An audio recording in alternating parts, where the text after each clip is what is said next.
करते हाँ। प्रोग्राम दी कुछ संक्षेप जानकारी आप सबना नाल साझी करना चाहांगा। मिशन एजुकेशन दिल्ली एक एहसास सी कुछ सज्जणा दा जिन्हां ने यह महसूस किया कि साडे आले दुआले पढ़न वाले कई ऐसे बच्चे हैं जिन्हां दे माता पिता नहीं रहे ਜਾਂ लंबे समय तो बीमार हैं ਜਾਂ उन्हां दे मापियां दा रोजगार नहीं रहा। मिशन एजुकेशन ਦਾ ਇਹ ਟੀਚਾ ਹੈ ਕਿ ਸਮਾਜ ਵਿੱਚ ਹਰ ਸਮਰੱਥ ਪਰਿਵਾਰ ਕਿਸੇ ਨਾ ਕਿਸੇ ਲੋੜਵੰਦ ਬੱਚੇ ਦੀ ਮਦਦ ਕਰੇ ਤਾਂ ਕਿ ਉਹਨਾਂ ਦੀ ਐਜੂਕੇਸ਼ਨ ਵਿੱਚ ਕੋਈ ਰੁਕਾਵਟ ਨਾ ਆਵੇ। ਮਿਸ਼ਨ ਐਜੂਕੇਸ਼ਨ ਨੇ ਲੋੜਵੰਦ ਬੱਚਿਆਂ ਨੂੰ ਸਿੱਖਿਆ ਦੇ ਖੇਤਰ ਵਿੱਚ ਯੋਗ ਅਤੇ ਲੋੜੀਂਦੇ ਤਰੀਕਿਆਂ ਨਾਲ ਮਦਦ ਕਰਨ ਲਈ ਪਿਛਲੇ 5 ਸਾਲ ਤੋਂ ਇੱਕ ਮੁਹਿੰਮ ਸ਼ੁਰੂ ਕੀਤੀ ਹੈ ਤੇ ਉੱਥੇ ਨਾਲ ਅਸੀਂ ਇਹ ਵੀ ਮਹਿਸੂਸ ਕੀਤਾ ਹੈ ਕਿ ਸਾਡਾ ਜੋ ਮਾਤ ਭਾਸ਼ਾ ਔਰ ਜੋ ਸਾਡਾ ਵਿਰਸਾ ਹੈ ਉਸ ਲਈ ਵੀ ਇੱਕ ਮੁਹਿੰਮ ਦੀ ਲੋੜ ਹੈ। ਇਸ ਮੁਹਿੰਮ ਦੇ ਹਿੱਸੇ ਵਜੋਂ ਅਸੀਂ ਹਫ਼ਤਾਵਾਰੀ ਪ੍ਰੋਗਰਾਮ ਨਵੀਂ ਨੁਹਾਰ ਵਿੱਚ ਆਪ ਨੂੰ ਮਾਤ ਭਾਸ਼ਾ ਦੀ ਸੇਵਾ ਕਰ ਰਹੇ ਉੱਗੇ ਕਵੀਆਂ, ਕਲਾਕਾਰਾਂ ਅਤੇ ਲੇਖਕਾਂ ਨਾਲ ਰੂਬਰੂ ਕਰਵਾਉਂਦੇ ਹਾਂ। ਇਸ ਪ੍ਰੋਗਰਾਮ ਵਿੱਚ ਸਾਡਾ ਸਾਥ ਦਿੰਦੇ ਹਨ ਸਾਡੀ ਭਾਈਵਾਲ ਸੰਸਥਾ ਰੀਪ ਵਾਟ ਯੂ ਸੋ। इस मुहिम का मकसद सिर्फ ये प्रोग्राम करना नहीं बल्कि एक ऐसी व्योंतबंदी तैयार करना है ताकि इसलिए सानू तुहाडे सारियां दा सहयोग मिले, चाहे तुसी किसी भी कित्ते नाल जुड़े हो, भारत दे किसी भी सूबे विच हो जां संसार दे किसी भी मुल्क दे शहरी हो। सानू बहुत माण है कि अज साडे वेड़े इस प्रोग्राम विच शिकागो तो पंजाबी दे हरमन प्यारे शायर राज लाली बटाला साडे नाल जुड़े हैं। इन्हां दा असल नां ते राजेश शर्मा है पर शायरी दी दुनिया विच असी इन्हां नू प्यार नाल राज लाली बटाला दे नां नाल जाणदे हां। ਇਹ America the university of Illinois ਤੋਂ ਮਕੈਨੀਕਲ ਇੰਜੀਨੀਅਰ ਹਨ। ਇਹਨਾਂ ਦਾ ਸੰਬੰਧ ਜੋ ਹੈ ਉਹ ਮਲਕਵਾਲ ਗੁਰਦਾਸਪੁਰ ਪਿੰਡ ਤੋਂ ਹੈ ਅਤੇ ਕਾਫੀ ਸਮਾਂ ਵਿੱਚ ਬਟਾਲਾ ਵਿੱਚ ਰਹਿਣ ਉਪਰੰਤ ਇਹ ਕਈ ਸਾਲਾਂ ਤੋਂ ਸ਼ਿਕਾਗੋ ਵਿੱਚ ਹਨ। ਇਹ ਇੱਥੇ ਇੱਕ ਪੇਸ਼ੇਵਰ ਇੰਜੀਨੀਅਰ ਹਨ। ਇਹਨਾਂ ਦੀ 2 ਕਾਵਿ ਪੁਸਤਕਾਂ ਲਾਲੀ ਅਤੇ ਸੂਰਜਾ ਵੇ ਸੂਰਜਾ ਛਪ ਚੁੱਕੀਆਂ ਹਨ ਅਤੇ ਬ੍ਰਿਟਿਸ਼ ਪੰਜਾਬੀ ਟੀਵੀ ਉੱਤੇ ਕਲਮਾਂ ਦੇ ਅੰਗ ਸੰਗ ਪ੍ਰੋਗਰਾਮ ਦੁਆਰਾ ਇੰਡੀਆ, ਪਾਕਿਸਤਾਨ, ਯੂਕੇ, USA ਵਗੈਰਾ ਮੁਲਕਾਂ ਵਿੱਚ ਪੰਜਾਬੀ ਸ਼ਾਇਰਾਂ ਨੂੰ ਸਾਡੇ ਨਾਲ ਰੂਬਰੂ ਕਰਵਾ ਕੇ ਪੰਜਾਬੀ ਭਾਸ਼ਾ ਦੀ ਇੱਕ ਬਹੁਤ ਵੱਡੀ ਸੇਵਾ ਕਰ ਰਹੇ ਹਨ। ਪੰਜਾਬੀ ਭਾਈਚਾਰੇ ਨੂੰ ਇਹਨਾਂ ਦੀ ਸੇਵਾ ਉੱਪਰ ਬਹੁਤ ਮਾਣ ਹੈ। ਮੈਂ ਹੁਣ ਮਿਸ਼ਨ ਐਜੂਕੇਸ਼ਨ ਵੱਲੋਂ ਵੀਰ ਮਹਿੰਦਰ ਸਿੰਘ ਜੀ ਨੂੰ ਬੇਨਤੀ ਕਰਦਾ ਹਾਂ ਕਿ ਉਹ ਰਾਜ ਲਾਲੀ ਬਟਾਲਾ ਜੀ ਨਾਲ ਵਿਚਾਰਾਂ ਦੀ ਸਾਂਝ ਸ਼ੁਰੂ ਕਰਨ। ਉਸ ਤੋਂ ਉਪਰੰਤ ਅਸੀਂ 15 ਮਿੰਟ ਸਰੋਤਿਆਂ ਦੇ ਸਵਾਲਾਂ ਲਈ ਰੱਖੇ ਹਨ। ਸਰੋਤਿਆਂ ਨੂੰ ਗੁਜ਼ਾਰਿਸ਼ ਹੈ ਕਿ ਉਹਨਾਂ ਦੇ ਜੋ ਸਵਾਲ ਜਾਂ ਉਹਨਾਂ ਦੇ ਵਿਚਾਰ ਹੋਣ ਉਹ ਅੱਜ ਦੇ ਵਿਸ਼ੇ ਪੰਜਾਬੀ ਭਾਸ਼ਾ ਲਈ ਕਵੀਆਂ ਦਾ ਜੋ ਯੋਗਦਾਨ ਹੈ ਉਸ ਉੱਤੇ ਹੀ ਹੋਣ। ਬਹੁਤ ਨਿੱਘਾ ਸਵਾਗਤ ਹੈ ਵੀਰ ਮਹਿੰਦਰ ਸਿੰਘ ਜੀ ਅਤੇ ਸਤਿਕਾਰਯੋਗ ਸਾਡੇ ਹਰਮਨ ਪਿਆਰੇ ਸ਼ਾਇਰ ਰਾਜ ਲਾਲੀ ਬਟਾਲਾ ਜੀ ਦਾ। ਹਾਂਜੀ, ਵਿਚਾਰਾਂ ਦੀ ਸ਼ੁਰੂਆਤ ਕੀਤੀ ਜਾਏ। ਧੰਨਵਾਦ ਜੀ। ਬਹੁਤ ਬਹੁਤ ਧੰਨਵਾਦ ਰਣਜੀਤ ਸਿੰਘ ਜੀ ਔਰ ਜੀ ਆਇਆਂ ਨੂੰ ਆਖਦੇ ਹਾਂ ਅਸੀਂ ਰਾਜਪਾਲ ਜੀ ਦਾ। ਇਹਨਾਂ ਨੇ ਅੱਜ ਦੇ ਪ੍ਰੋਗਰਾਮ ਦੇ ਵਿੱਚ ਨਵੀਂ ਨੁਹਾਰ ਜੋ ਅੱਜ ਵੀਰ ਜੀ ਨੇ ਸਾਰਾ ਦੱਸਿਆ ਸਾਨੂੰ ਨਵੀਂ ਨੁਹਾਰ ਪ੍ਰੋਗਰਾਮ ਦੇ ਬਾਰੇ ਔਰ ਬਹੁਤ ਖੁਸ਼ੀ ਹੈ ਸਾਨੂੰ, ਬਹੁਤ ਮਾਣ ਹੈ ਸਾਨੂੰ ਕਿ ਰਾਜ ਲਾਲੀ ਬਟਾਲਾ ਜੀ ਸਾਡੇ ਨਾਲ ਅੱਜ ਸ਼ਾਮਲ ਨੇ ਔਰ ਵਿਦੇਸ਼ਾਂ ਦੇ ਵਿੱਚ ਜਿੱਥੇ ਅਸੀਂ ਸਮਝਦੇ ਹਾਂ ਕਿ ਸਭ ਤੋਂ ਔਖਾ ਹੁੰਦਾ ਉੱਥੇ ਦਾ ਸਮਾਂ ਕੱਢਣਾ ਔਰ ਆਪਣੇ ਰੁਝੇਵੇਂ ਚੋਂ ਇਹਨਾਂ ਨੇ ਸਮਾਂ ਕੱਢਿਆ ਤੇ ਅੱਜ ਸਾਡੇ ਨਾਲ ਸ਼ਾਮਲ ਨੇ ਔਰ ਮਾਂ ਬੋਲੀ ਪੰਜਾਬੀ ਦੇ ਵਿੱਚ ਵੀ ਇਹਨਾਂ ਨੇ ਬਹੁਤ ਸੇਵਾਵਾਂ ਕੀਤੀਆਂ। ਅਸੀਂ ਉਹਨਾਂ ਦੇ ਵੀ ਬੜਾ ਮਾਣ ਕਰਦੇ ਹਾਂ। ਸੋ ਗੱਲਬਾਤ ਦਾ ਸਿਲਸਿਲਾ ਜਾਰੀ ਰੱਖਦੇ ਹਾਂ। ਰਾਜਪਾਲ ਜੀ, ਜਿਹੜੀ ਸਭ ਤੋਂ ਪਹਿਲੀ ਗੱਲ, ਤੁਸੀਂ ਇੱਕ ਬਹੁਤ ਵਧੀਆ ਸ਼ਾਇਰੀ ਕਰਦੇ ਹੋ ਔਰ ਜਿੱਥੇ ਤੱਕ ਸ਼ਾਇਰੀ ਦੀ ਗੱਲ ਕਰੀਏ ਤੇ ਪੰਜਾਬੀ ਸ਼ਾਇਰੀ ਜਿਹੜੀ ਹੈ, ਜੋ ਇੱਕ ਬੋਲੀ ਦੀ ਜਿਹੜੀ ਖੂਬਸੂਰਤੀ ਹੈ,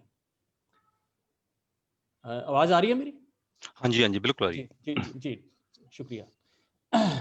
ਜਿਹੜੀ ਬੋਲੀ ਦੀ ਖੂਬਸੂਰਤੀ ਜਿਹਨੂੰ ਅਸੀਂ ਕਹਿੰਦੇ ਹਾਂ ਅੱਖਰਾਂ ਦੇ ਨਾਲ ਹੁੰਦੀ ਹੈ, ਔਰ ਅੱਖਰ ਜਿਹੜੇ ਨੇ ਨਿਕਲਦੇ ਨੇ ਜਜ਼ਬਾਤਾਂ ਤੋਂ।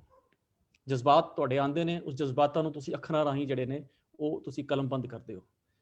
ਪਰ ਅੱਜ ਦੀ ਜਿਹੜੀ ਪੀੜ੍ਹੀ ਦੀ ਗੱਲ ਕਰੀਏ ਤੇ ਜਿਹੜੇ ਪੰਜਾਬੀ ਦੇ ਜਿਹੜੇ ਅੱਖਰ ਨੇ ਉਹ ਕਿਤੇ ਗਵਾਚ ਗਏ। ਅਸੀਂ ਦੇਖਦੇ ਹਾਂ ਕਿ ਬਹੁਤ ਸਾਰੇ ਅੱਖਰ ਪੰਜਾਬੀ ਦੇ ਜਿਹੜੇ ਬਹੁਤ ਖੂਬਸੂਰਤ ਅੱਖਰ ਜਿਹੜੇ ਨੇ ਉਹ ਸਾਨੂੰ ਨਵੀਂ ਪੀੜ੍ਹੀ ਨੂੰ ਕਿਤੇ ਸੁਣਨ ਨੂੰ ਨਹੀਂ ਮਿਲਦੇ। ਤੇ ਜਿਹੜੇ ਪੁਰਾਣੇ ਸ਼ਾਇਰ ਜਿਸ ਤਰ੍ਹਾਂ ਵਾਰਿਸ ਸ਼ਾਹ ਲਈਏ ਅਸੀਂ ਜਾਂ ਹੋਰ ਬੁੱਲੇ ਸ਼ਾਹ ਲਈਏ, ਉਹਨਾਂ ਦੇ ਜਿਹੜੇ ਅੱਖਰ ਜਿਹੜੇ ਬੜੇ ਸੋਹਣੇ ਖੂਬਸੂਰਤ ਅੱਖਰ ਜਿਹੜੇ ਸ਼ਾਇਦ ਉਹ ਅੱਜ ਦੀ ਪੀੜ੍ਹੀ ਨੂੰ ਉਹਨਾਂ ਅੱਖਰਾਂ ਦੇ ਬਾਰੇ ਸ਼ਾਇਦ ਇੰਨੇ ਪਤਾ ਵੀ ਨਹੀਂ ਹੋਣਗੇ ਵੀ ਅੱਖਰਾਂ ਦਾ ਕੀ ਮਤਲਬ ਹੈ। ਤੇ ਤੁਸੀਂ ਸ਼ਾਇਰੀ ਦੇ ਵਿੱਚ ਬਹੁਤ ਰੁਝਾਨ ਵੀ ਹੈ ਤੁਹਾਡਾ, ਲਿਖਦੇ ਵੀ ਹੋ, ਤੇ ਤੁਹਾਡਾ ਇਸ ਬਾਰੇ ਕੀ ਖਿਆਲ ਹੈ? ਤੁਸੀਂ ਇਸ ਬਾਰੇ ਕੀ ਤਜਰਬਾ ਰਿਹਾ ਤੁਹਾਡਾ ਸ਼ਾਇਰੀ ਬਾਰੇ? ਜੀ ਜੀ, ਸਭ ਤੋਂ ਪਹਿਲਾਂ ਤਾਂ ਮੈਂ ਤਹਿ ਦਿਲ ਤੋਂ ਸ਼ੁਕਰਗੁਜ਼ਾਰ ਹਾਂ ਭਾਜੀ ਰਣਜੀਤ ਸਿੰਘ ਜੀ ਦਾ, ਕੌਂਸਲ ਇੰਡੀਆ ਦੇ, ਔਰ ਰੀਪ ਵਾਟ ਯੂ ਸਵਾ ਸੰਸਥਾ ਦਾ, ਦਿੱਲੀ ਐਜੂਕੇਸ਼ਨ ਟਰਸਟ ਦਾ, ਮਿਸ਼ਨ ਦਾ, ਔਰ ਸਾਰੇ ਦੋਸਤਾਂ ਜੋ ਸਾਡੇ ਨਾਲ ਇਸ ਟਾਈਮ ਜੁੜੇ ਹੋਏ ਨੇ ਔਰ ਜੋ ਇਸ ਟਾਈਮ ਪ੍ਰੋਗਰਾਮ ਦੇਖ ਰਹੇ ਹਨ ਔਰ ਜੋ ਬਾਅਦ 'ਚ ਇਸ ਟਾਈਮ ਪ੍ਰੋਗਰਾਮ ਦੇਖਣਗੇ। ਤੁਹਾਡਾ ਸਾਰਿਆਂ ਦਾ ਬਹੁਤ ਬਹੁਤ ਸ਼ੁਕਰੀਆ। ਔਰ ਖਾਸ ਤੌਰ 'ਤੇ ਇਸ ਗੱਲੋਂ ਸ਼ੁਕਰਾਨਾ ਹੈ ਕਿਉਂਕਿ ਹੁੰਦਾ ਕਿ ਜਦੋਂ ਅਸੀਂ ਗੱਲ ਕਰਦੇ ਹਾਂ ਪੰਜਾਬੀ ਦੀ, ਜਦੋਂ ਪੰਜਾਬੀ ਨਾਲ ਦੋਸਤ ਜੁੜਦੇ ਨੇ, ਮਿੱਤਰ ਜੁੜਦੇ ਨੇ, ਤਾਂ ਇੱਕ ਬਹੁਤ ਖੁਸ਼ੀ ਮਿਲਦੀ ਹੈ ਉਸ ਚੀਜ਼ ਨੂੰ। ਔਰ ਮਹਿੰਦਰ ਭਾਈ ਤੁਹਾਡਾ ਸ਼ੁਕਰੀਆ, ਜੀ ਤਨਪ੍ਰੀਤ ਜੀ ਦਾ, ਤੁਹਾਡਾ ਸਾਰਿਆਂ ਦਾ, ਜਸਵੀਰ ਕੌਰ ਮਾਨ ਭੈਣ ਜੀ ਦਾ, ਤੁਹਾਡਾ ਸਾਰਿਆਂ ਦਾ ਬਹੁਤ ਸ਼ੁਕਰੀਆ। ਤੁਸੀਂ ਹੋਸਟ ਕੀਤਾ, ਪ੍ਰੋਗਰਾਮ ਕਰ ਰਹੇ ਜੀ ਔਰ ਬਹੁਤ ਵਧੀਆ ਕੰਮ ਕਰ ਰਹੇ ਜੀ, ਬਹੁਤ ਚੰਗੀ ਗੱਲ ਆ। ਮੈਂ ਤੁਹਾਡੇ ਸਵਾਲ ਵੱਲ ਆ ਰਿਹਾ, ਵਾਪਸ ਆ ਰਿਹਾ। ਤੁਸੀਂ ਗੱਲ ਕਰ ਰਹੇ ਸੀ ਕਿ ਸਾਡੇ ਸ਼ਬਦ ਕਾਫੀ ਅਲੋਪ ਹੋ ਰਹੇ ਨੇ, ਹਨਾ?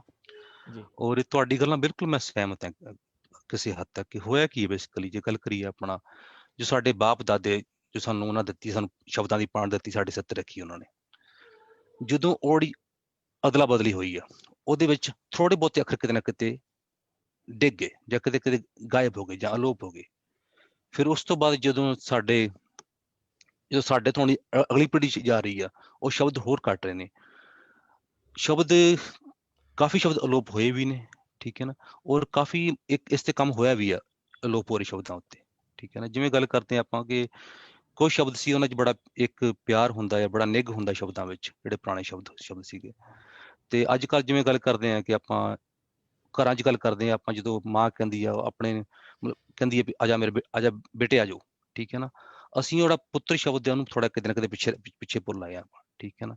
ਇਵੇਂ ਗੱਲ ਕਰੀਏ, ਆਪਣੇ ਹੋਰ ਸ਼ਬਦ ਸੀਗੇ ਪੰਜਾਬੀ ਦੇ, ਕਾਫੀ ਸ਼ਬਦ ਨੇ। ਜਿਵੇਂ ਗੱਲ ਕਰਦੇ ਹਾਂ, ਫਫੇ ਕੁੱਟਣੀ ਸ਼ਬਦ ਹੈ ਇੱਕ, ਠੀਕ ਹੈ ਨਾ, ਠੀਕ ਹੈ, ਖੇਖਣ ਕਰਨਾ, ਠੀਕ ਹੈ ਨਾ। ਕੁਛ ਇਹੋ ਜਿਹੇ ਸ਼ਬਦ ਹੁੰਦੇ ਸੀ ਜਿਹੜੇ ਸ਼ਬਦ ਪਿੱਛੋਂ ਸਾਡੇ ਤੱਕ ਅੱਗੇ ਪਹੁੰਚੇ, ਅੱਗੇ ਉਹ ਪੀੜ੍ਹੀ ਦਰ ਪੀੜ੍ਹੀ ਸ਼ਬਦ ਅੱਗੇ ਪਹੁੰਚ ਨਹੀਂ ਰਹੇ।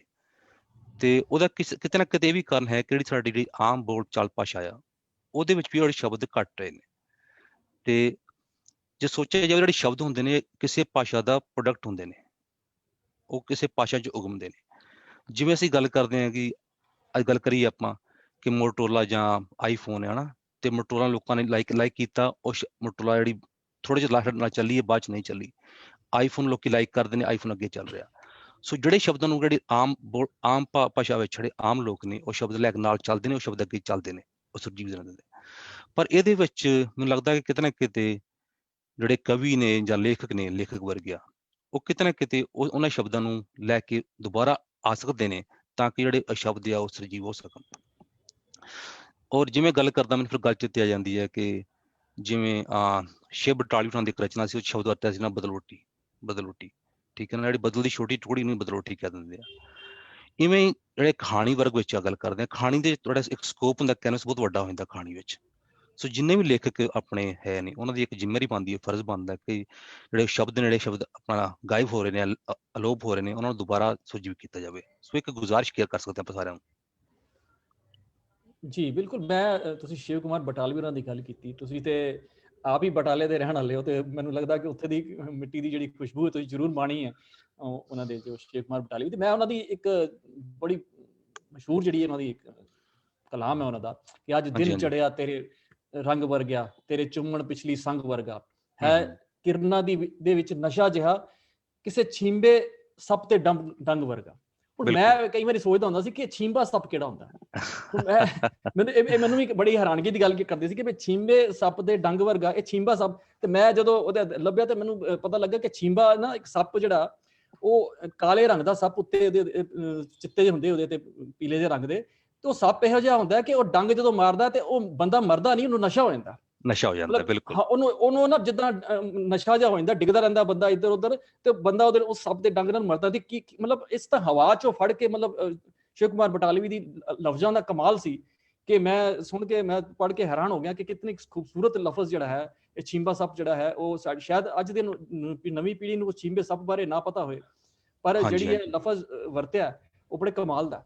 ਤੇ ਇਸ ਤਰ੍ਹਾਂ ਤੁਸੀਂ ਹੁਣ ਜਿਹੜਾ ਉਦਾਹਰਣ ਦਿੱਤਾ, ਇਸ ਤਰ੍ਹਾਂ ਦੇ ਕਿਤਨੇ ਹੀ ਉਦਾਹਰਣ ਸਾਡੇ ਕੋਲ ਹੋਣਗੇ। ਬਿਲਕੁਲ ਜੀ।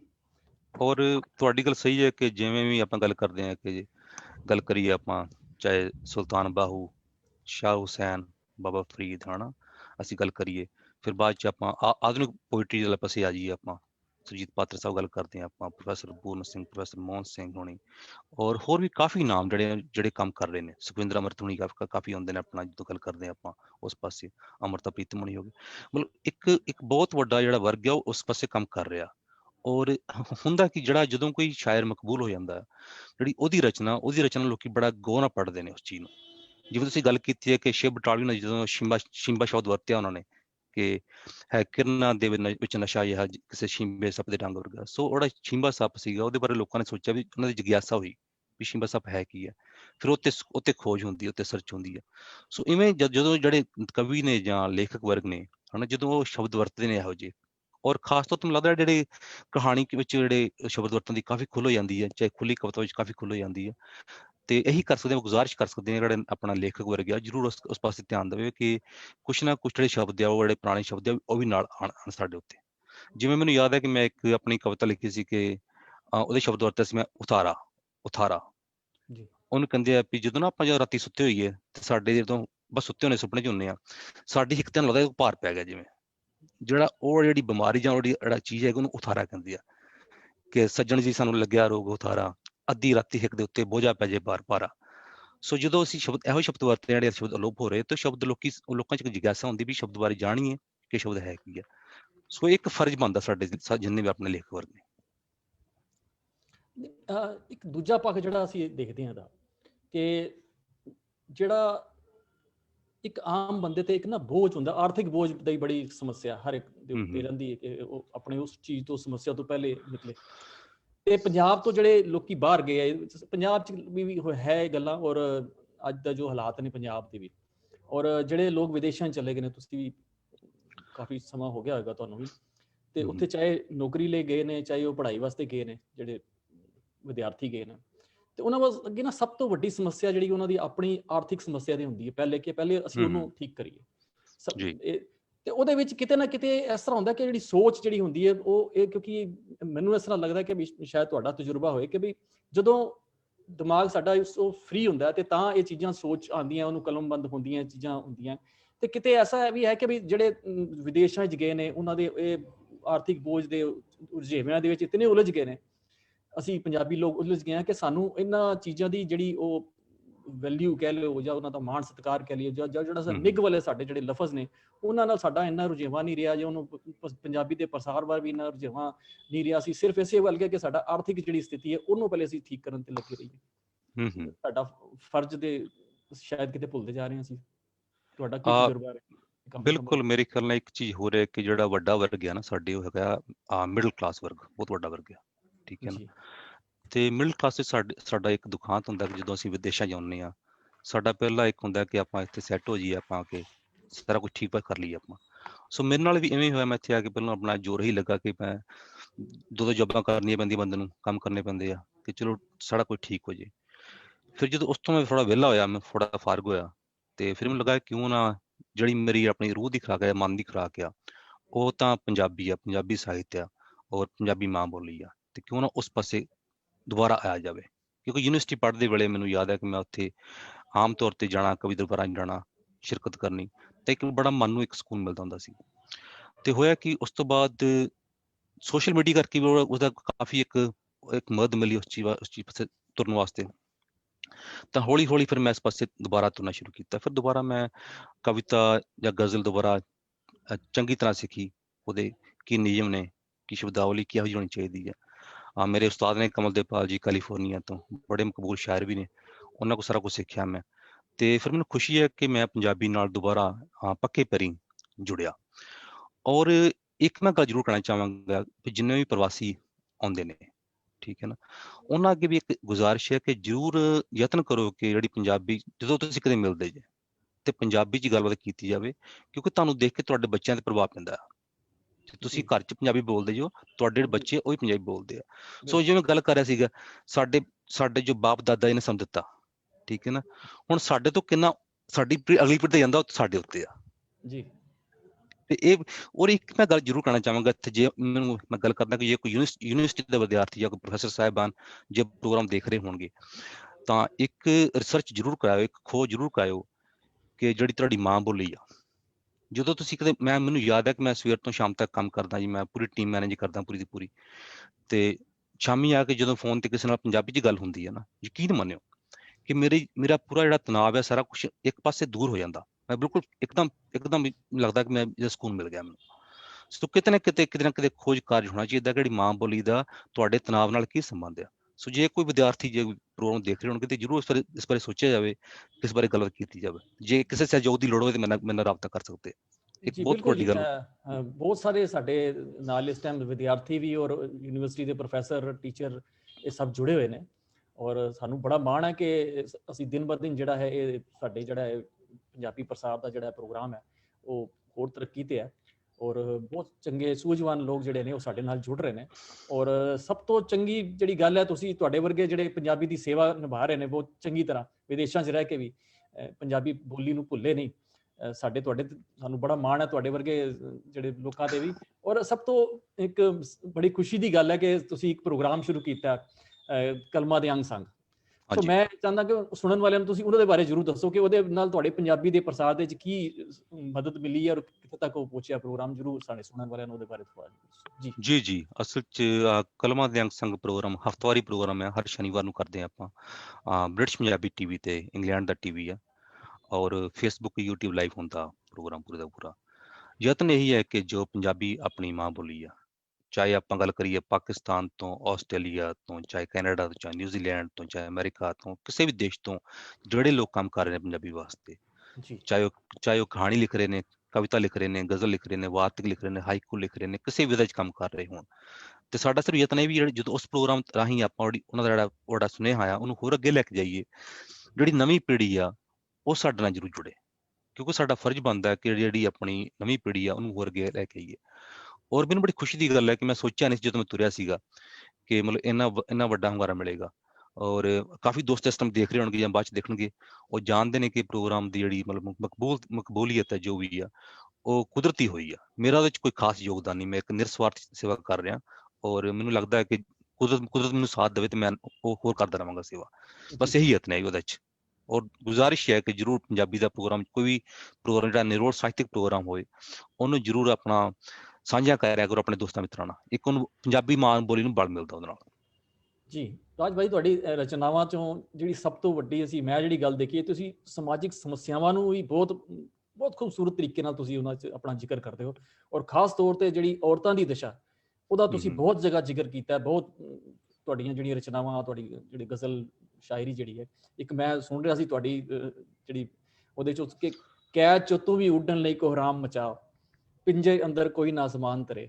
ਇਹ ਬੜੀ ਖੂਬਸੂਰਤ ਸਤਰਾਂ ਔਰਤ ਦੇ ਤੁਸੀਂ ਜਿਹੜੀ ਉਹਦੀ ਦਸ਼ਾ ਦੇ ਬਾਰੇ ਤੁਸੀਂ ਉਹਨਾਂ ਨੂੰ ਇੱਕ ਹਲੂਣਾ ਦਿੱਤਾ, ਤੇ ਮੈਂ ਚਾਹਾਂਗਾ ਕੋਈ ਤੁਸੀਂ ਇਹਨਾਂ ਸਤਰਾਂ ਚੋਂ ਕੋਈ ਸੁਣਾਉਣਾ ਚਾਹੋ ਜਾਂ ਕੋਈ ਹੋਰ ਤੁਹਾਡੇ ਜੋ ਧਿਆਨ 'ਚ ਆ ਰਿਹਾ ਸਾਡੇ ਸੁਣਨ ਵਾਲਿਆਂ ਨੂੰ ਜ਼ਰੂਰ ਤੁਸੀਂ ਸੁਣਾਓ। ਜੀ ਅਸਲ 'ਚ ਇਹ ਨਹੀਂ, ਮੈਨੂੰ ਜਦੋਂ ਮੈਂ ਲਿਖਿਆ ਸੀ, ਲਿਖਣ ਤੋਂ ਬਾਅਦ ਮੈਨੂੰ ਲੱਗਾ ਕਿ ਯਾਰ ਕਮਾਲ ਹੈ, ਮਤਲਬ ਕਿ ਮੈਂ ਲਿਖਿਆ ਹਨਾ ਕਿ ਕੈਦ 'ਚੋਂ ਤੂੰ ਵੀ ਉੱਡਣ ਲਈ ਕੋਹਰਾਮ ਮਚਾ, ਪਿੰਜਰੇ ਅੰਦਰ ਕੋਈ ਨਾ ਸਮਾਨ ਤਰੇ।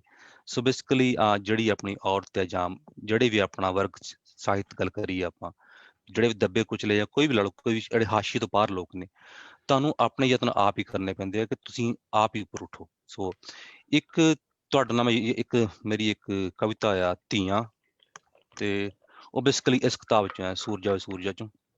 ਤੇ ਉਹਦੇ ਤੁਹਾਨੂੰ ਦੋ ਲਾਈਨਾਂ ਦੱਸਦਾ ਵੀ ਉਹ ਇਵੇਂ ਸੀ ਕਿ ਸਾਡੇ ਦਿਲ ਦੀ ਧੜਕਣ ਤੇ ਜਿੰਦ ਜਾਨ ਨੇ ਧੀਆਂ, ਸਾਡੇ ਦਿਲ ਦੀ ਧੜਕਣ ਤੇ ਜਿੰਦ ਜਾਨ ਨੇ ਧੀਆਂ, ਸਾਡੀ ਧਰਤੀ ਤੇ ਸਾਡਾ ਅਸਮਾਨ ਨੇ ਧੀਆਂ।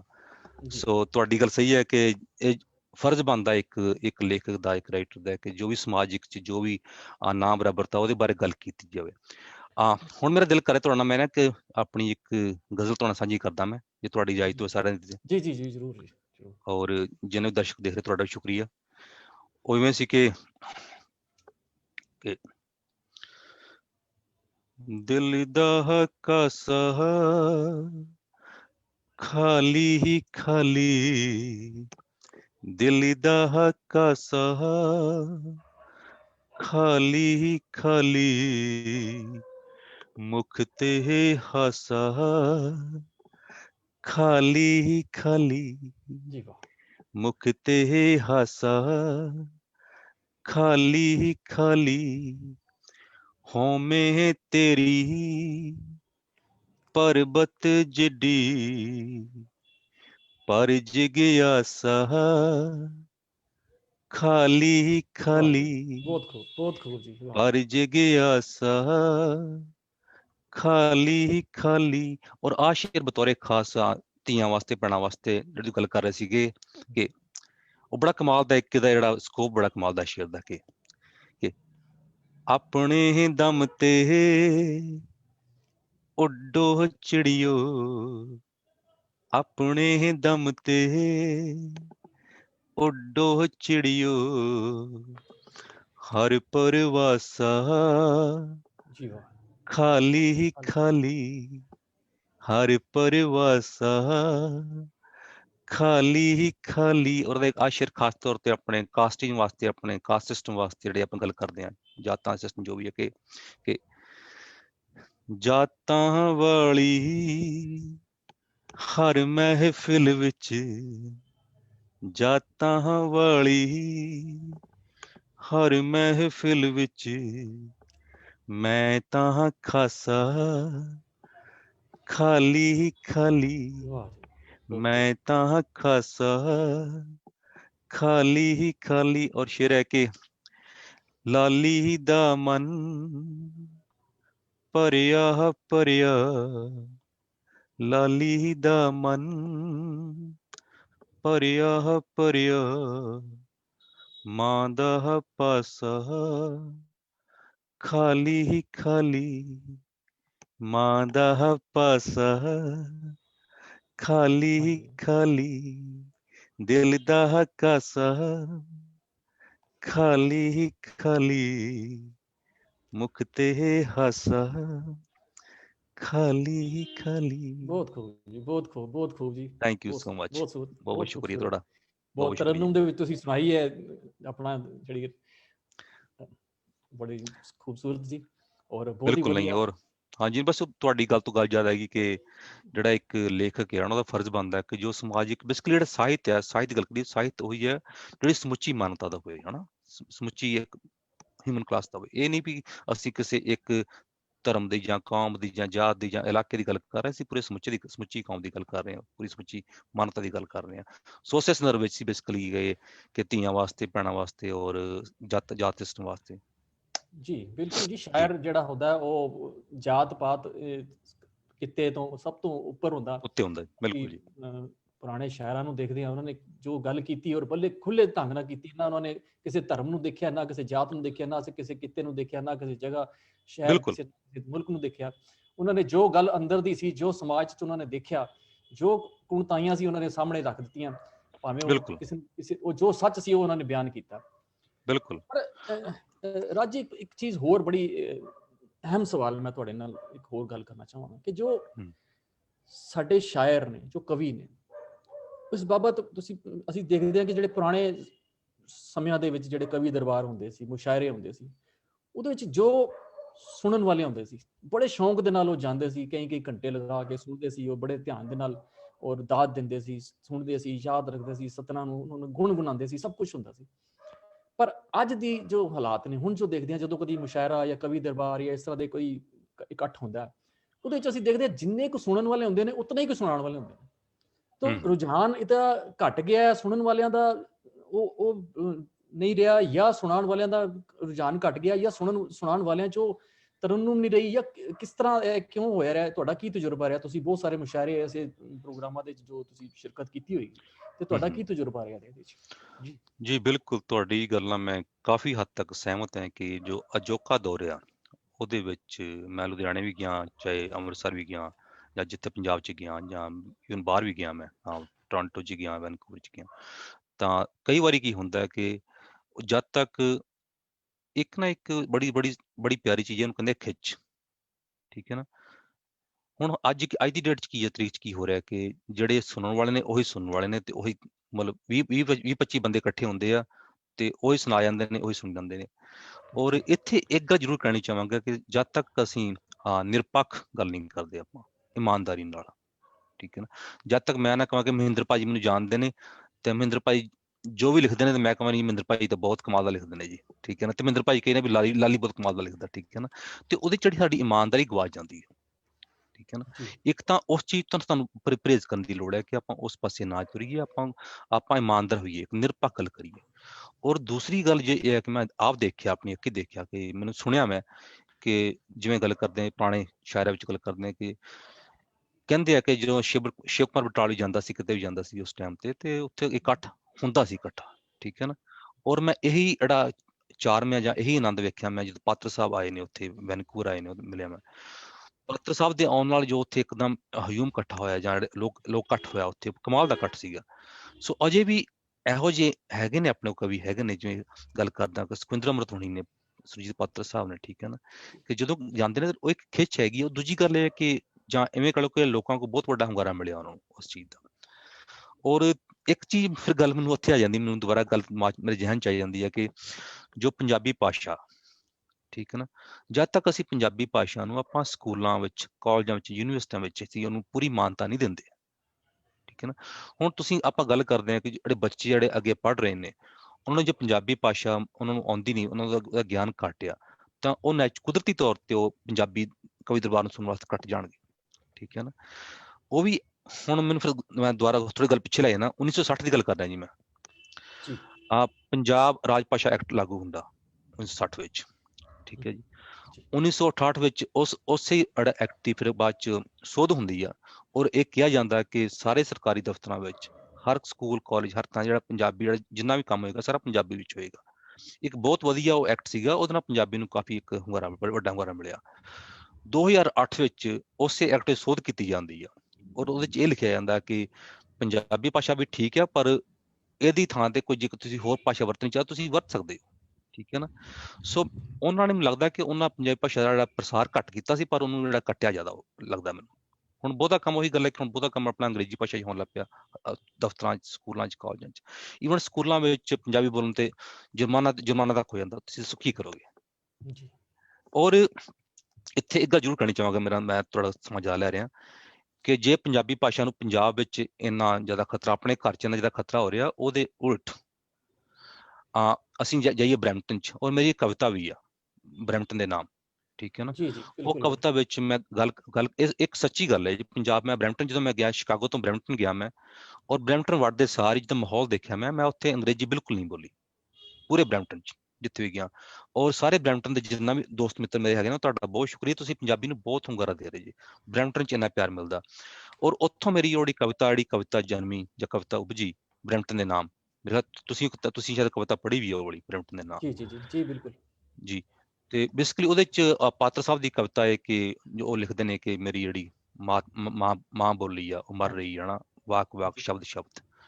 ਤੇ ਉਹ ਲਿਖਦੇ ਨੇ ਕਿ ਉਹ ਇੱਕ ਬੱਚਾ ਆਪਣੀ ਮਾਂ ਨੂੰ ਕਹਿੰਦਾ ਕਿ ਦੇਖੋ ਮਾਂ, ਸਾਡੇ ਜਿਹੜੇ ਟਰੀ ਦੇ ਲੀਵਸ ਫਾਲ ਕਰ ਰਹੇ ਨੇ। ਠੀਕ ਹੈ।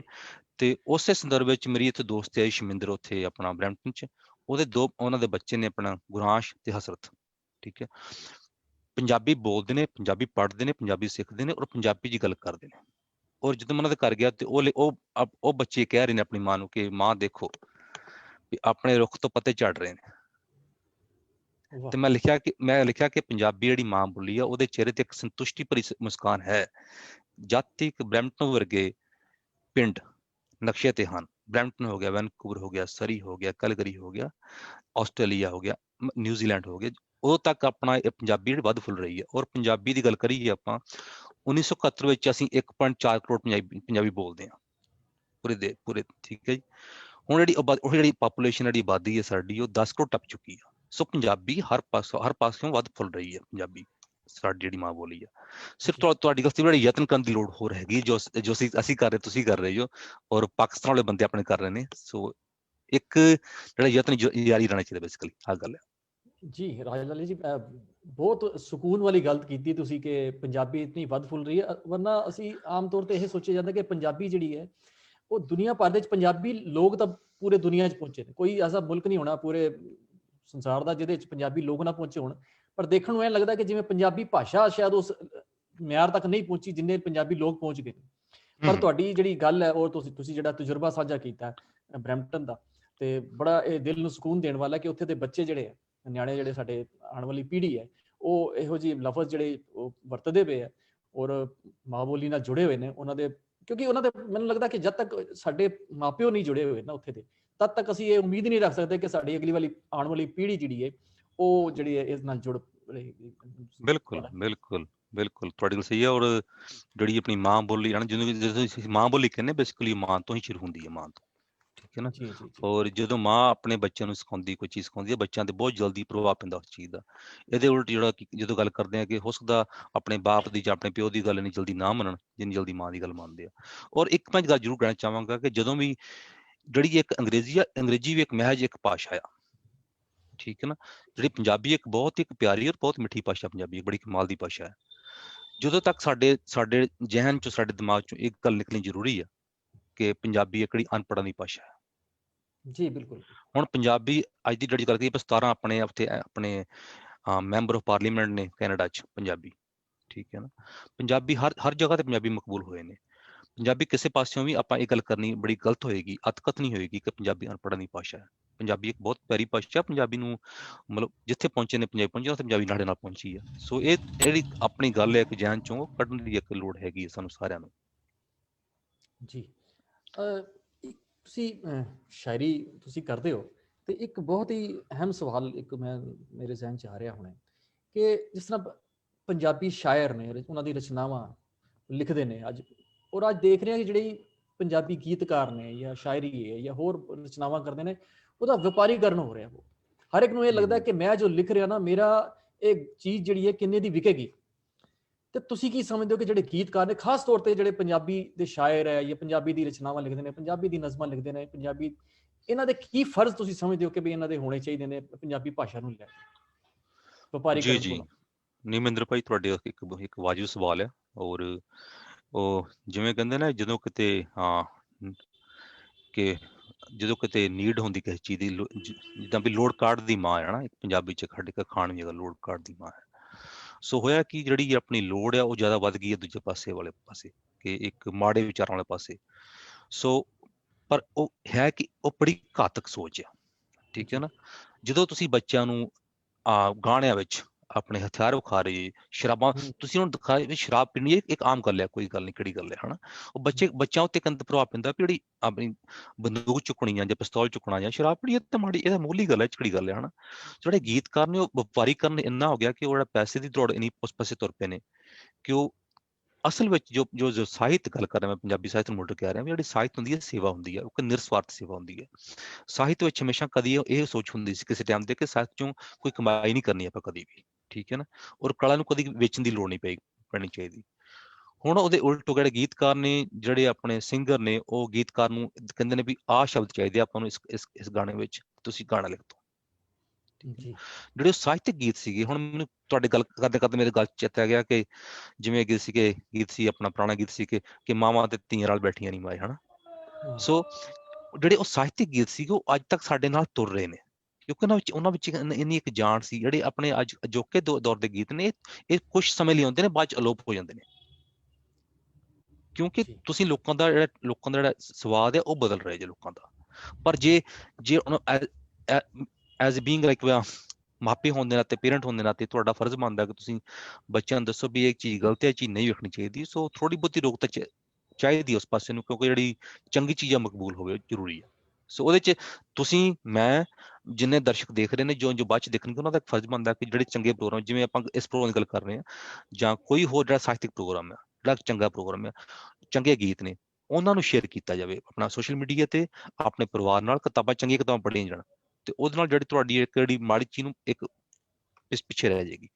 ਸੋ ਵਪਾਰੀਕਰਨ ਕਰਕੇ ਆਪਾਂ ਥੋੜਾ ਜਿਹਾ ਉਸ ਪਾਸੇ ਨੂੰ ਤੁਰ ਪਏ ਆ ਉਸ ਮਾੜੀ ਸਥਿਤੀ ਨੂੰ ਪਹੁੰਚ ਰਹੇ ਆਪਾਂ ਪਰ ਇਹ ਬੜੀ ਘਾਤਕ ਸਥਿਤੀ ਬਹੁਤ ਘਾਤਕ ਪਾਸੇ ਤੁਰ ਰਹੇ ਆਪਾਂ ਸੋ ਸਾਨੂੰ ਉਸ ਪਾਸਿਓਂ ਮੁੜ ਕੇ ਆਉਣ ਦੀ ਲੋੜ ਹੈਗੀ। ਜੀ ਬਿਲਕੁਲ ਠੀਕ ਫਰਮਾਇਆ ਤੁਸੀਂ।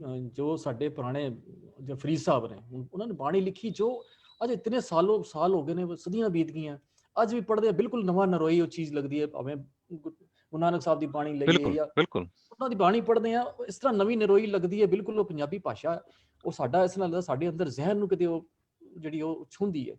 ਹਾਂਜੀ ਬਿਲਕੁਲ ਤੁਸੀਂ ਠੀਕ ਫਰਮਾਇਆ। ਔਰ ਜਦੋਂ ਅਸੀਂ ਇਸ ਵਪਾਰੀਕਰਨ ਦੇ ਅਸੀਂ ਪੈ ਜਾਂਦੇ ਹਾਂ ਤੇ ਫਿਰ ਲੱਗਦਾ ਇਸ ਤਰ੍ਹਾਂ ਕਿ ਇਹੀ ਸਾਡਾ ਸੱਭਿਆਚਾਰ ਉਹ ਜਿਹੜੀ ਸਾਡੀ ਕਦਰਾਂ ਕੀਮਤਾਂ ਹੈ ਸਾਡੇ ਪੰਜਾਬੀ ਵਿਰਸੇ ਦੀਆਂ ਉਹ ਕਦਰਾਂ ਕੀਮਤਾਂ ਨੂੰ ਛੱਡ ਕੇ ਆਉਣ ਵਾਲੀ ਪੀੜ੍ਹੀ ਨੂੰ ਇਹ ਲੱਗਦਾ ਜਿਸ ਤਰ੍ਹਾਂ ਇਹੀ ਸੱਭਿਆਚਾਰ ਵੀ ਸਾਡਾ ਹੀ ਹੈ ਸਾਡਾ ਇਹੀ ਸਭ ਕੁਝ ਹੈਗਾ ਕਿਉਂਕਿ ਬੜੀ ਆਮ ਗੱਲ ਹੋ ਗਈ।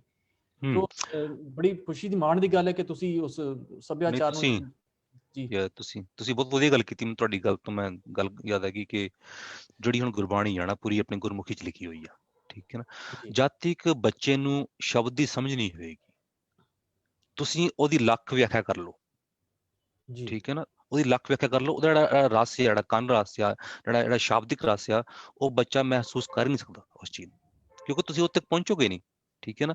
ਹੁਣ ਜੇ ਬਾਬਾ ਨਾਨਕ ਲਿਖਦੇ ਨੇ ਕਿ ਸੋ ਕਿਉ ਮੰਦਾ ਆਖੀਏ ਜਿਤ ਜਮੇ ਰਾਜਾਨ ਠੀਕ ਹੈ ਨਾ ਉਹਨਾਂ ਵਾਲਿਆਂ ਵਿੱਚ ਵੀ ਉਹ ਆਪਣਾ ਔਰਤ ਬਾਰੇ ਗੱਲ ਕਰ ਰਹੇ ਨੇ ਕਿ ਵੀ ਔਰਤ ਜਿਹੜੀ ਸਥਿਤੀ ਉਹਦੇ ਬਾਰੇ ਗੱਲ ਕਰ ਰਹੇ ਆ ਠੀਕ ਹੈ ਨਾ। ਹੁਣ ਜੇ ਤੁਸੀਂ ਗੱਲ ਕਰਦੇ ਗੁਰਬਾਣੀ ਦੀ ਜੇ ਹੁਣ ਤੁਸੀਂ ਸ਼ਬਦ ਆ ਜਾਂਦਾ ਕਿ ਜਿਉਂ ਜਿਉਂ ਨਾਮਾ ਹਰ ਗੁਣ ਉਚਰੇ ਭਗਤ ਜਨਾ ਕੋ ਦੇਹਰਾ ਫਰੇ ਠੀਕ ਹੈ ਨਾ। ਜਦ ਤੱਕ ਤੁਸੀਂ ਉਹਦੀ ਚੀਜ਼ ਨੂੰ ਸਮਝੋਗੇ ਨਹੀਂ ਤਦ ਤੱਕ ਉਸ ਚੀਜ਼ ਨੂੰ ਉਹਦੀ ਵਿਆਖਿਆ ਜਿੰਨੀ ਮਰਜ਼ੀ ਕਰ ਲਓ ਤੁਸੀਂ ਉੱਥੇ ਪਹੁੰਚੋ। ਸੋ ਇੱਕ ਮੇਰੇ ਖਿਆਲ ਨਾਲ ਇੱਕ ਬੇਸ਼ੱਕ ਜਿਹੜੀ ਗੁਰਮੁਖੀ ਭਾਸ਼ਾ ਪਰ ਉਸ ਨਾਲ ਜਿਹੜੇ ਬੱਚੇ ਆਪਣੀ ਅਗਲੀ ਪੀੜ੍ਹੀ ਆ ਉਹਨਾਂ ਦਾ ਸਾਡਾ ਫਰਜ਼ ਬਣਦਾ ਕਿ ਉਹਨਾਂ ਤੱਕ ਕੋਈ ਚੀਜ਼ ਪਹੁੰਚੇ ਉਹ ਤਾਂ ਹੀ ਪਹੁੰਚੇਗੀ ਜੇ ਉਹਦੀ ਵਿਆਖਿਆ ਪੂਰੀ ਹੋਏਗੀ ਠੀਕ ਹੈ ਨਾ। ਤੇ ਮਤਲਬ ਕੁਛ ਗੱਲਾਂ ਜਿਹੜੀਆਂ ਉਹਦੀ ਜਿਹੜੀ ਸ਼ਬਦ ਦੀ ਸਮਝ ਤਦ ਤੱਕ ਹੋਏਗੀ ਤਦ ਤੱਕ ਸਾਡੇ ਪਹੁੰਚਣਗੀਆਂ ਉਦਾਂ ਪਹੁੰਚਣਗੀਆਂ ਨਹੀਂ ਸਾਡੇ ਤੱਕ ਠੀਕ ਹੈ ਨਾ। ਜੇ ਹੁਣ ਮੈਂ ਤੁਸੀਂ ਕੋਈ ਗੱਲ ਕਰਦੇ ਕਿ ਜਿੱਤ ਜੰਮੇ ਰਾਜਾਨ ਹਨਾ ਜਦ ਤੱਕ ਤੁਹਾਨੂੰ ਪਤਾ ਨਾ ਹੋ ਗਿਆ ਕੋਈ ਜਿੱਤ ਕੇ ਸ਼ਬਦ ਕਿਹਨੂੰ ਜੰਮੇ ਕਿਹਨੂੰ ਆ ਰਾਜਾਨ ਕਿਹਨੂੰ ਕਿਹਾ ਤੇ ਤਦ ਤੱਕ ਆਪਾਂ ਉਹਦੀ ਚੀਜ਼ ਨੂੰ ਸਮਝਣ ਤੋਂ ਅਸਮਰਥ ਹੋਵਾਂਗੇ ਆਪਾਂ ਉਸ ਚੀਜ਼। ਜੀ ਬਹੁਤ ਮਾਣ ਦੀ ਗੱਲ ਹੈ ਕਿ ਤੁਸੀਂ ਉਹ ਸਾਰੀ ਉਸ ਸੱਭਿਆਚਾਰ ਨੂੰ ਤੁਸੀਂ ਜਿੱਦਾਂ ਰੱਖਿਆ।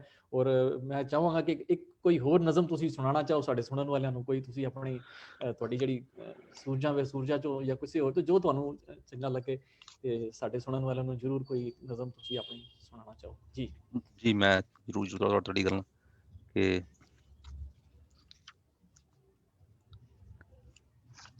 ਮੈਨੂੰ 1 ਮਿੰਟ ਦਿਓ ਮੈਂ 1 ਮਿੰਟ ਬੁੱਕ ਚੋਂ ਕੱਢ ਲੈਂਦਾ ਤਾਂ ਮੈਨੂੰ ਯਾਦ ਲਈ ਮੈਂ ਲਿਖੀ ਆ ਵੈਸੇ ਤਾਂ ਯਾਦ ਨਹੀਂ ਪਰ ਜੋ ਬੁੱਕ ਚ ਪੜ੍ਹਨੀ ਥੋੜਾ ਸੌਖਾ ਹੋ ਜਾਂਦਾ ਕੰਮ।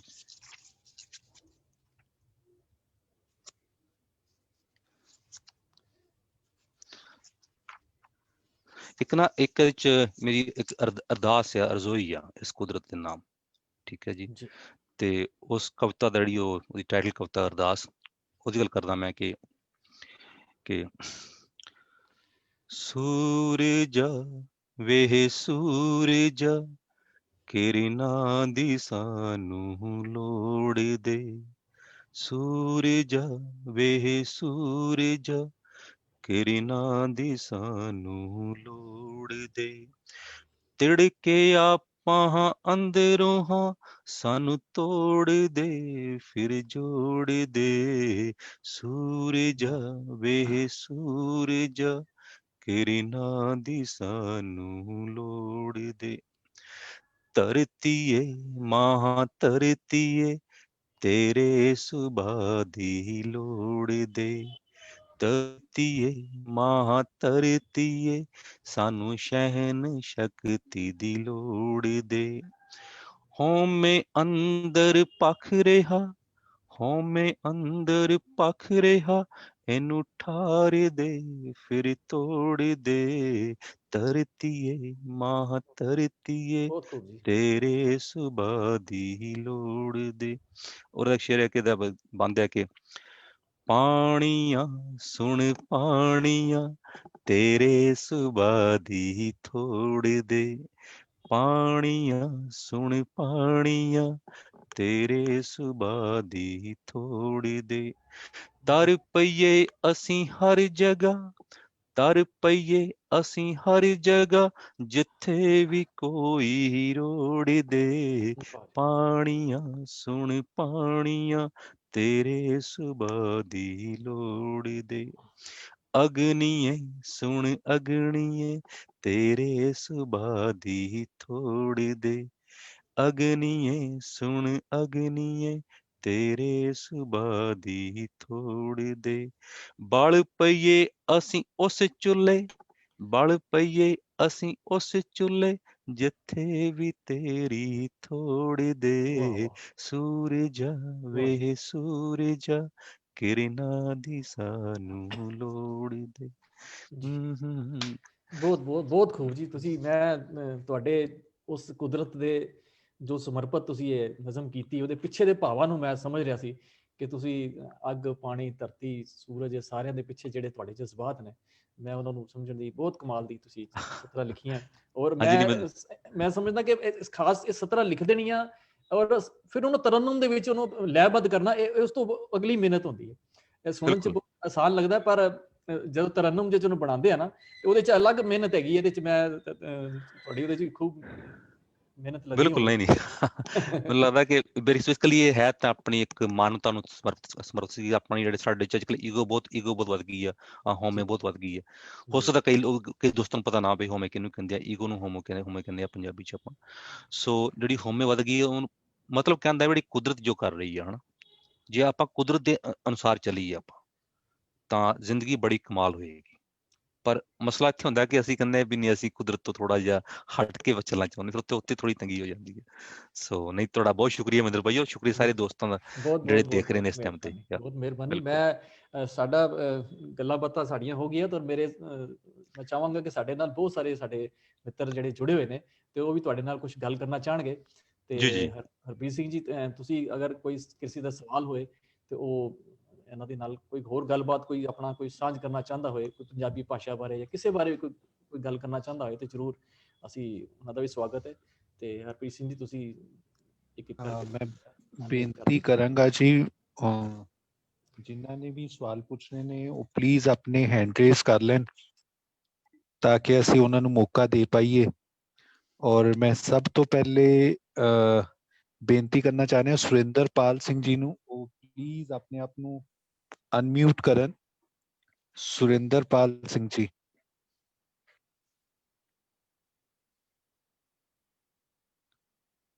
ਵੀਰ ਜੀ, ਆਪ ਜੀ ਆਪਣੇ ਆਪ ਨੂੰ ਅਨਮਿਊਟ ਕਰੋ ਜੀ। ਸੁਰਿੰਦਰਪਾਲ ਜੀ। ਹਾਂਜੀ, ਆਵਾਜ਼ ਆ ਰਹੀ ਜੀ? ਬਿਲਕੁਲ ਆ ਰਹੀ ਵੀਰ ਜੀ। ਹਾਂਜੀ, ਸਤਿ ਸ਼੍ਰੀ ਅਕਾਲ ਜੀ ਸਾਰਿਆਂ ਨੂੰ। ਲਾਲੀ ਜੀ ਨੇ ਅੱਜ ਕੰਮ ਬੰਨ ਦਿੱਤਾ ਜੀ, ਬਹੁਤ ਹੀ ਚੰਗਾ। ਸਤਿ ਸ਼੍ਰੀ ਅਕਾਲ। ਨਜ਼ਮਾਂ ਸੁਣਾਈਆਂ। ਤੇ ਮੈਂ ਲਾਲੀ ਇੱਕ ਗੱਲ ਕਰਾਂਗਾ ਕਿ ਮੈਂ ਵੀ ਸਾਹਿਤ ਦਾ ਸਟੂਡੈਂਟ ਰਿਹਾ ਹਾਂ ਜੀ। ਤੇ ਸਾਹਿਤ ਜਿਹੜਾ ਹੈਗਾ, ਕਵੀ ਹੋਏ, ਕਵਿਤਾ ਹੋਵੇ, ਉਹ ਸਮਾਜ ਦਾ ਆਇਨਾ ਹੁੰਦਾ। ਤੇ ਇਹਨਾਂ ਸਮਿਆਂ ਦੇ ਵਿੱਚ ਮੈਂ ਦੇਖ ਰਿਹਾ ਸੀ, ਹੁਣੇ ਗੱਲ ਮਹਿੰਦਰ ਜੀ ਨੇ ਵੀ ਕੀਤੀ ਕਿ ਜਿਹੜੀ ਸਾਡੀ ਗੁਰਬਾਣੀ ਹੈ ਜਾਂ ਸੂਫੀ ਕਾਵਿ ਹੈ, ਤੁਹਾਡਾ ਤੁਹਾਡੀ ਆਵਾਜ਼, ਜਦੋਂ ਵੀ ਅਸੀਂ, ਮਹਿੰਦਰ ਜੀ ਨੇ ਕਿਹਾ ਕਿ ਗੁਰਬਾਣੀ ਨੂੰ ਅਸੀਂ ਪੜ੍ਹਦੇ ਹਾਂ ਤੇ ਨਵੀਂ ਨਰੋਈ ਹਰ ਵੇਲੇ ਲੱਗਦੀ ਹੈ, ਜਿੰਨੀ ਵਾਰੀ ਮਰਜ਼ੀ ਪੜ੍ਹ ਲਈ ਜੀ। ਬਿਲਕੁਲ।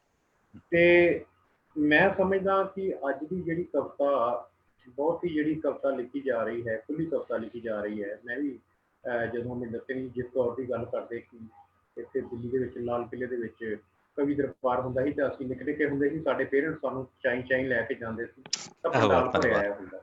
ਵਾਹ, ਮੁਬਾਰਕਾਂ, ਕਿਆ ਬਾਤ। ਉਹ ਸੁੰਗੜ ਕੇ ਜਿਹੜਾ ਹੈਗਾ ਛੋਟੇ ਮੈਦਾਨ 'ਚ ਰਹਿ ਗਿਆ, ਤੇ ਹੁਣ ਸੁੰਗੜ ਕੇ ਉਹ ਇੱਕ ਸਮਝ ਲਓ ਕਿ ਥੀਏਟਰ ਜਿਹੇ ਦੇ ਵਿੱਚ, ਛੋਟੇ ਜਿਹੇ ਆਡੀਟੋਰੀਅਮ ਦੇ ਵਿੱਚ ਰਹਿ ਗਿਆ। ਤੁਸੀਂ ਜਾਣਦੇ ਹੋਵੋਗੇ।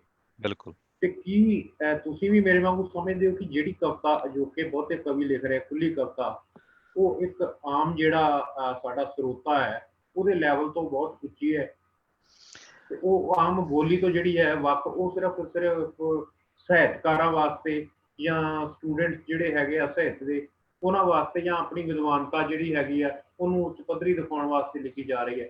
ਆਮ ਪੱਧਰੀ ਬੋਲੀ ਦੇ ਵਿੱਚ ਮੈਂ ਦੇਖ ਰਿਹਾ ਕਿ ਕਵਿਤਾ ਜਿੱਦਾਂ ਤੁਸੀਂ ਉਹਨੂੰ ਲੈਅਬੱਧ ਕੀਤੀ, ਸਵਾਦ ਆਇਆ।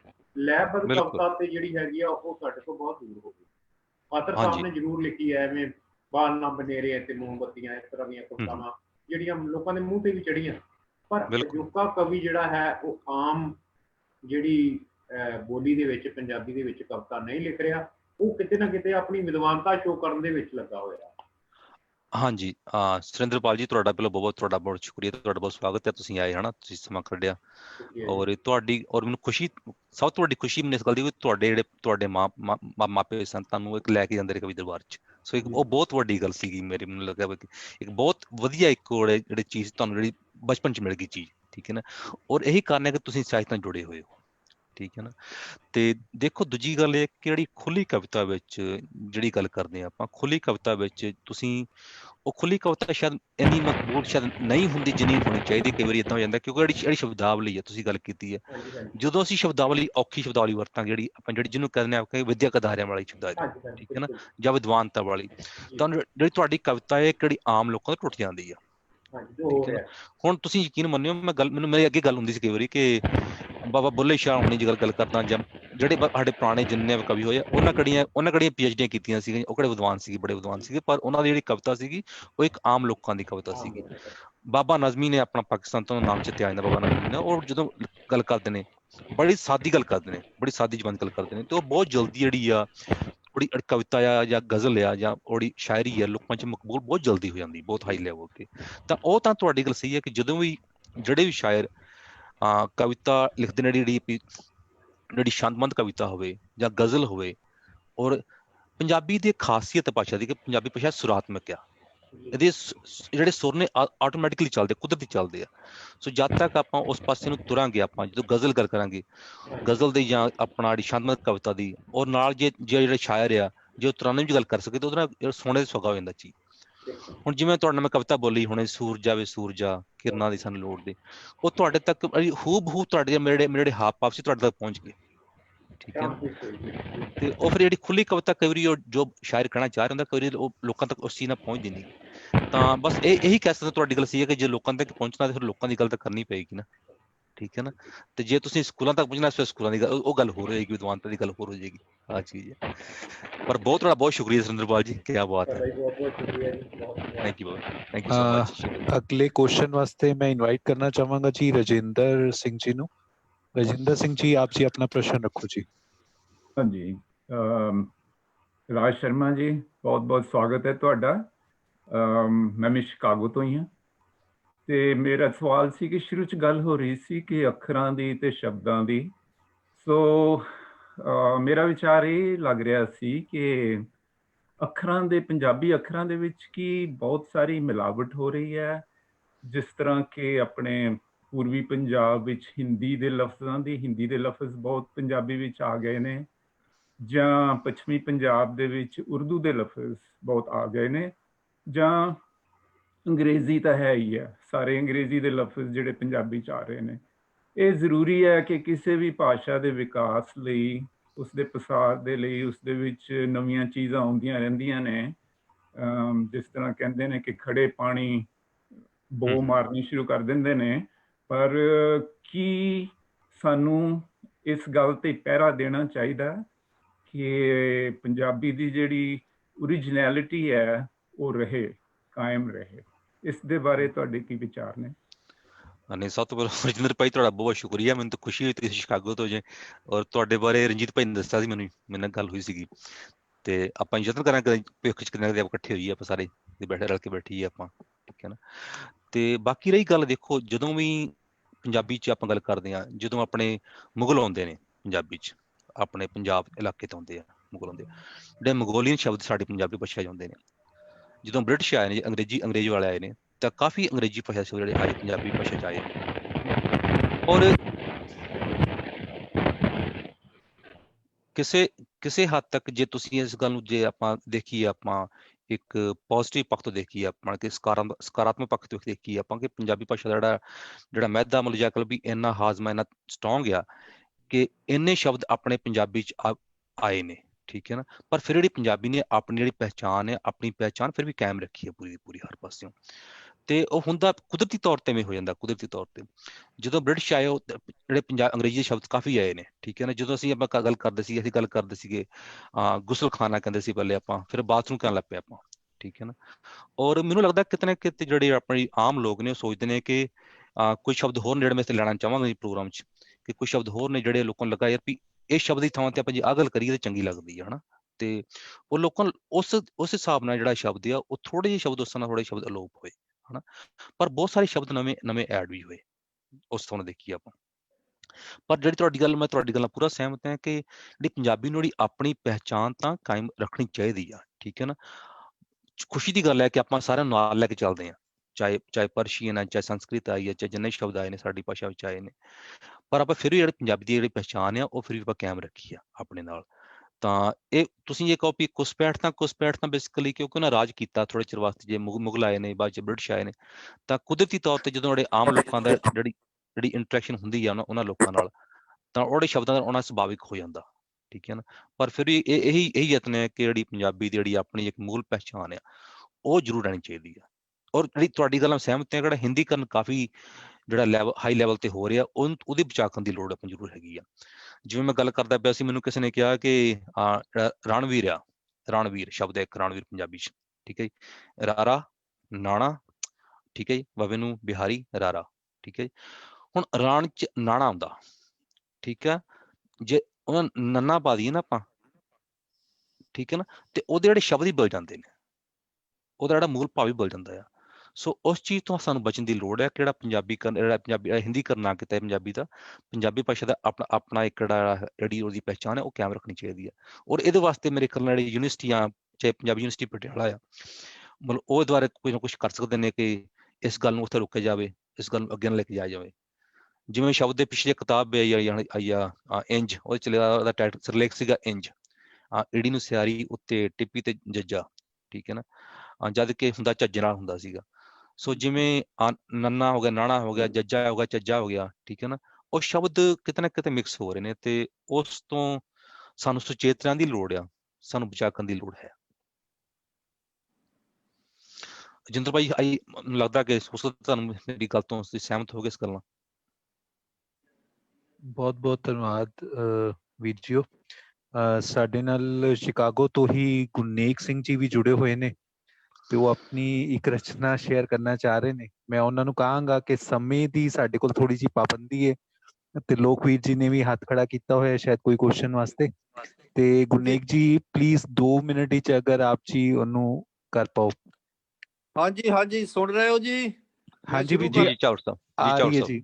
ਹਾਂਜੀ, ਸਾਰਿਆਂ ਨੂੰ ਸਤਿ ਸ੍ਰੀ ਅਕਾਲ ਜੀ, ਸਾਰੀ ਟੀਮ ਨੂੰ ਸਤਿ ਸ੍ਰੀ ਅਕਾਲ। ਤੇ ਮੈਂ ਕੁਛ ਜੀ ਆ ਨਵੀਂ ਨੁਹਾਰ ਤੇ ਭਾਸ਼ਾ ਦਾ ਪਸਾਰ ਜਿਹੜਾ ਆਪਣਾ ਪ੍ਰੋਗਰਾਮ ਚੱਲ ਰਿਹਾ, ਤੇ ਇਹਦੇ ਵਿੱਚ ਮੈਂ ਕੁਛ ਲਿਖਣ ਦੀ ਕੋਸ਼ਿਸ਼ ਕੀਤੀ ਹੈ ਜੀ। ਕਿ ਪਤਝੜ ਬਾਅਦ ਬਹਾਰਾਂ ਦੇ ਦਿਨ ਆਉਂਦੇ ਨੇ, ਪਤਝੜ ਬਾਅਦ ਬਹਾਰਾਂ ਦੇ ਦਿਨ ਆਉਂਦੇ ਨੇ, ਫੁੱਲ ਮਹਿਕਦੇ ਨਵੀਂ ਨੁਹਾਰ ਲਿਆਉਂਦੇ ਨੇ, ਮਾਂ ਬੋਲੀ ਦੀ ਗੋਦ ਚ ਬਹਿ ਕੇ ਸਿੱਖੇ ਜੋ ਲਫ਼ਜ਼ ਉਹ ਭਾਸ਼ਾ ਦਾ ਪਸਾਰ ਵਧਾਉਂਦੇ ਨੇ, ਬਣ ਕੇ ਗਜ਼ਲਾਂ ਗੀਤ ਸ਼ੇਰ ਤੇ ਕਵਿਤਾਵਾਂ ਭਾਸ਼ਾ ਨੂੰ ਨਿਤ ਨਵਾਂ ਸ਼ਿੰਗਾਰ ਲਗਾਉਂਦੇ ਨੇ, ਕਦੇ ਨਾ ਭੁੱਲਣ ਅੱਖਰ ਲਿਖੇ ਜੋ ਫੱਟੀਆਂ ਤੇ, ਕਦੇ ਨਾ ਭੁੱਲਣ ਅੱਖਰ ਲਿਖੇ ਜੋ ਫੱਟੀਆਂ ਤੇ ਪੱਗ ਡੰਡੀਆਂ ਤੇ ਖਿਆਲਾਂ ਵਿੱਚ ਪਾਉਂਦੇ ਨੇ, ਚੰਦ ਕੁ ਘੰਟੇ ਜਦ ਵੀ ਚਾਵਰ ਸੌਂਦਾ ਹੈ, ਚੰਦ ਕੁ ਘੰਟੇ ਜਦ ਵੀ ਚਾਵਰ ਸੌਂਦਾ ਹੈ, ਮਾਂ ਬੋਲੀ ਤੇ ਮਾਂ ਦੇ ਸੁਪਨੇ ਆਉਂਦੇ ਨੇ, ਮਾਂ ਬੋਲੀ ਤੇ ਮਾਂ ਦੇ ਸੁਪਨੇ ਆਉਂਦੇ ਨੇ। ਹਾਂ, ਮੇਰਾ ਇੰਨਾ ਸੀਗਾ ਜੀ, ਤੇ ਕਬੂਲ ਕਰ। ਹਾਂਜੀ, ਧੰਨਵਾਦ ਜੀ, ਬਹੁਤ ਬਹੁਤ ਧੰਨਵਾਦ ਵੀਰ ਜੀਓ, ਆਪ ਜੀ ਨੇ ਹੋਰ 4 ਚੰਨ ਲਾ ਦਿੱਤੇ ਨੇ। ਬਹੁਤ ਸੋਹਣਾ ਪ੍ਰੋਗਰਾਮ ਪਹਿਲੇ ਹੀ ਚੱਲ ਰਿਹਾ ਸੀ। ਮੈਂ ਤਿਲੋਕ ਸਿੰਘ ਜੀ ਨੂੰ ਬੇਨਤੀ ਕਰਾਂਗਾ ਜੀ आप हाँ जी। जी अपना प्रश्न जो रखना चाहते हो, आप जी भी जी अपने आप ਨੂੰ ਅਨਮਿਊਟ ਕਰ ਲਓ ਜੀ। ਅੱਜ ਹਾਂਜੀ ਦੇ ਵੀਰ ਜੀ। ਇਸ ਪ੍ਰੋਗਰਾਮ ਵਿੱਚ ਰਾਜ ਸ਼ਰਮਾ ਜੀ ਨੇ ਸਾਡੇ ਸਾਰਿਆਂ ਨਾਲ ਸ਼ਿਰਕਤ ਕਰਕੇ ਇੱਕ यादगार एक्सपीरियंस साढ़े सारिਆਂ वास्ते सी, बहुत अच्छा लगा। बहुत पुराना गीत मावां ते धीआं रल बैठियां नी माए, ਜਿਹੜੇ ਇੱਕ ਇਸ ਤਰ੍ਹਾਂ ਦੇ ਬੋਲ ਸਨ ਜਿਹੜੇ ਕਿ ਲੌਂਗ ਲਾਸਟਿੰਗ, ਜਿਨ੍ਹਾਂ ਦੀ ਉਮਰ ਦਾ अंदाजा नहीं लगाया जा सकता। आप जी ने बहुत ही एक दिल ਨੂੰ ਛੂਹਣ ਵਾਲੀ ਕਵਿਤਾ ਸਾਡੇ ਸਾਰਿਆਂ ਨਾਲ शेयर कीती। सूरजा भाई सूरजा मिल जा, जो भी मैं बोल याद नहीं है। ਅੱਜ ਦੇ ਇਸ ਸਮੇਂ ਵਿੱਚ ਜਦੋਂ ਕਿ ਅੰਗਰੇਜ਼ੀ ਸਾਡੀ ਜ਼ਿੰਦਗੀ ਦਾ ਇੱਕ ਹਿੱਸਾ ਬਣ ਚੁੱਕੀ ਹੈ, ਮਤਲਬ ਉਹ ਕਿਤੇ ਨਾ ਕਿਤੇ ਪਹੁੰਚ ਹੀ ਜਾਂਦੀ ਹੈ ਜਦੋਂ ਅਸੀਂ ਗੱਲਾਂ ਕਰਦੇ ਹਾਂ। ਹਿੰਦੀ ਵੀ ਸਾਡੀ ਜ਼ਿੰਦਗੀ ਦਾ ਵਿੱਚ ਆ ਚੁੱਕੀ ਹੈ ਸਾਡੇ ਪਰਿਵਾਰਾਂ ਵਿੱਚ। ਉਸ ਸਮੇਂ ਇੱਕ ਬਹੁਤ ਵੱਡਾ ਚੈਲੰਜ ਹੈ ਸਾਡੇ ਸਾਰਿਆਂ ਵਾਸਤੇ ਕਿ ਇਸ ਆਪਣੀ ਮਾਂ ਬੋਲੀ ਨੂੰ ਕਿਸ ਤਰ੍ਹਾਂ ਇੱਕ ਬੈਲੈਂਸ ਬਣਾ ਕੇ, ਕਿਉਂਕਿ ਬੈਲੈਂਸ ਤਾਂ ਬਣਾਉਣਾ ਪਏਗਾ ਨਾ। ਅੱਜ ਦੇ ਇਸ ਸਮੇਂ ਵਿੱਚ ਜਦੋਂ ਕਿ ਇਸ ਇੱਕ ਬਹੁਤ ਵੱਡਾ ਚੈਲੰਜ ਹੈ ਬੱਚਿਆਂ ਨੂੰ ਵੀ, ਹਰ ਕਿਸੇ ਨੂੰ ਇਹ ਹੈ ਕਿ ਇੰਗਲਿਸ਼ ਸਾਡੀ ਜ਼ਿੰਦਗੀ ਵਿੱਚ ਆਉਣਾ ਹੀ ਹੈ, ਉਸਨੇ ਉਸ ਨੂੰ ਰੋਕ ਨਹੀਂ ਸਕਦੇ। ਔਰ ਇਸ ਦੇ ਨਾਲ ਹੀ ਹਿੰਦੀ ਨੂੰ ਵੀ, ਔਰ ਹਿੰਦੀ ਵੀ ਆਏਗੀ, ਨੈਸ਼ਨਲ ਲੈਂਗੁਏਜ ਹੈ, ਔਰ ਮਾਂ ਬੋਲੀ ਪੰਜਾਬੀ। ਵੀਰ ਜੀ ਸ਼ਰਮਾ ਜੀ, ਤੁਸੀਂ ਕਿਸ ਤਰ੍ਹਾਂ ਮਤਲਬ ਇਸ ਵਿੱਚ ਆਪਣਾ ਤਜਰਬਾ ਸਾਡੇ ਸਾਰਿਆਂ ਨਾਲ ਸ਼ੇਅਰ ਕਰਨਾ ਚਾਹੋਗੇ ਕਿ ਇਹ ਬੈਲੈਂਸ ਕਿਸ ਤਰ੍ਹਾਂ ਕਾਇਮ ਰਹੇਗਾ ਕਿ ਅਸੀਂ ਆਪਣੀ ਮਾਂ ਬੋਲੀ ਨਾਲ ਬੜੇ ਐਕਟਿਵ ਤਰੀਕੇ ਨਾਲ ਜੁੜੇ ਰਹੀਏ। ਸ਼ੁਕਰੀਆ ਜੀ। ਜੀ ਤਰਲੋਕ ਸਿੰਘ ਜੀ, ਤੁਹਾਡਾ ਬਹੁਤ-ਬਹੁਤ ਸ਼ੁਕਰੀਆ। ਔਰ ਮੈਨੂੰ ਖੁਸ਼ੀ ਹੋਈ ਤੁਸੀਂ ਗੀਤ ਦੀ ਗੱਲ ਕੀਤੀ ਹੈ ਕਿ ਮਾਵਾਂ ਦੇ ਧੀਆਂ ਰਲ ਬੈਠੀਆਂ ਨੀ ਮਾਏ, ਕੁਝ ਕਰਦੀਆਂ ਗੱਲਾਂ ਅੜੀਆਂ, ਨਿਤ ਕਣਕਾਂ ਲੰਮੀਆਂ ਧੀਆਂ ਕਿਉਂ ਜੰਮੀਆਂ ਨੀ ਮਾਏ, ਹਨਾ। ਤੇ ਮੈਨੂੰ ਲੱਗਦਾ ਕਿ ਬੜਾ ਪਿਆਰਾ ਗੀਤ ਸੀਗਾ। ਮੈਨੂੰ ਲੱਗਦਾ ਉਹਦੇ ਬੋਲ ਮੈਂ ਲੱਗਦਾ ਕਦੀ ਦਿਲ ਕਰਦਾ ਮੇਰਾ ਕਿ ਉਹਦੇ ਮੈਂ ਬੋਲ ਬਦਲ ਦਵਾਂ, ਠੀਕ ਹੈ ਨਾ। ਮੇਰਾ ਦਿਲ ਕਰਦਾ ਮੈਂ ਕਹਾਂ ਕਿ ਵੀ ਕਣਕਾਂ ਨੀ ਕਣਕਾਂ ਲੰਮੀਆਂ ਧੀਆਂ ਨੂੰ ਵੀ ਜੰਮੀ ਮੇਰੇ ਮਾਏ। ਸੋ ਮੈਨੂੰ ਲੱਗਦਾ ਕੋਈ ਬੋਲ ਬਦਲਣ ਦੀ ਲੋੜ ਆ ਗਈ ਆ। ਸੋ ਤੁਹਾਡੀ ਗੱਲ ਨਾਲ ਮੈਂ ਸਹਿਮਤ ਹਾਂ। ਦੇਖੋ ਹੁੰਦਾ ਕੀ ਹੈ ਕਿ ਸਾਡੀ ਇੱਕ ਜ਼ਰੂਰਤ ਬਣ ਚੁੱਕੀ ਆ ਇਹ ਅੰਗਰੇਜ਼ੀ, ਕਿਉਂਕਿ ਇੱਕ ਆਰਥਿਕ ਪੱਖ ਨਾਲ ਜੁੜੀ ਆ। ਜਦੋਂ ਅਸੀਂ ਆਪਣੀ ਗੱਲ ਕਰਦੇ ਹਾਂ ਇੱਕ ਆਰਥਿਕ ਪੱਖ ਦੀ ਆਪਣੇ ਪਰਿਵਾਰਾਂ ਦੀ, ਤਾਂ ਇੱਕ ਉਹਦੀ ਜ਼ਰੂਰਤ ਮਹਿਸੂਸ ਹੁੰਦੀ ਹੈ ਰੁਜ਼ਗਾਰ ਵੇਲੇ, ਕੰਮਾਂ ਕਾਰਾਂ ਵੇਲੇ।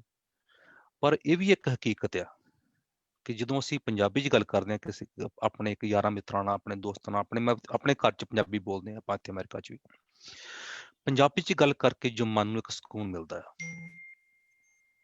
ਉਹ ਤੁਸੀਂ ਲੱਖ ਅੰਗਰੇਜ਼ੀ ਬੋਲ ਰਹੋ, ਠੀਕ ਹੈ, ਤੁਸੀਂ ਲੱਖ ਹਿੰਦੀ ਬੋਲ ਰਹੇ ਹੋ, ਤੁਸੀਂ ਉਹਦੀ ਉਸ ਤੱਕ ਤੁਸੀਂ ਉਸਦਾ ਉਹਦੀ ਆਪਣਾ ਜਿਹੜਾ ਉਹਦਾ ਅਹਿਸਾਸ ਨੇ ਉਸ ਤੱਕ ਨਾ ਪਹੁੰਚ ਸਕੋ।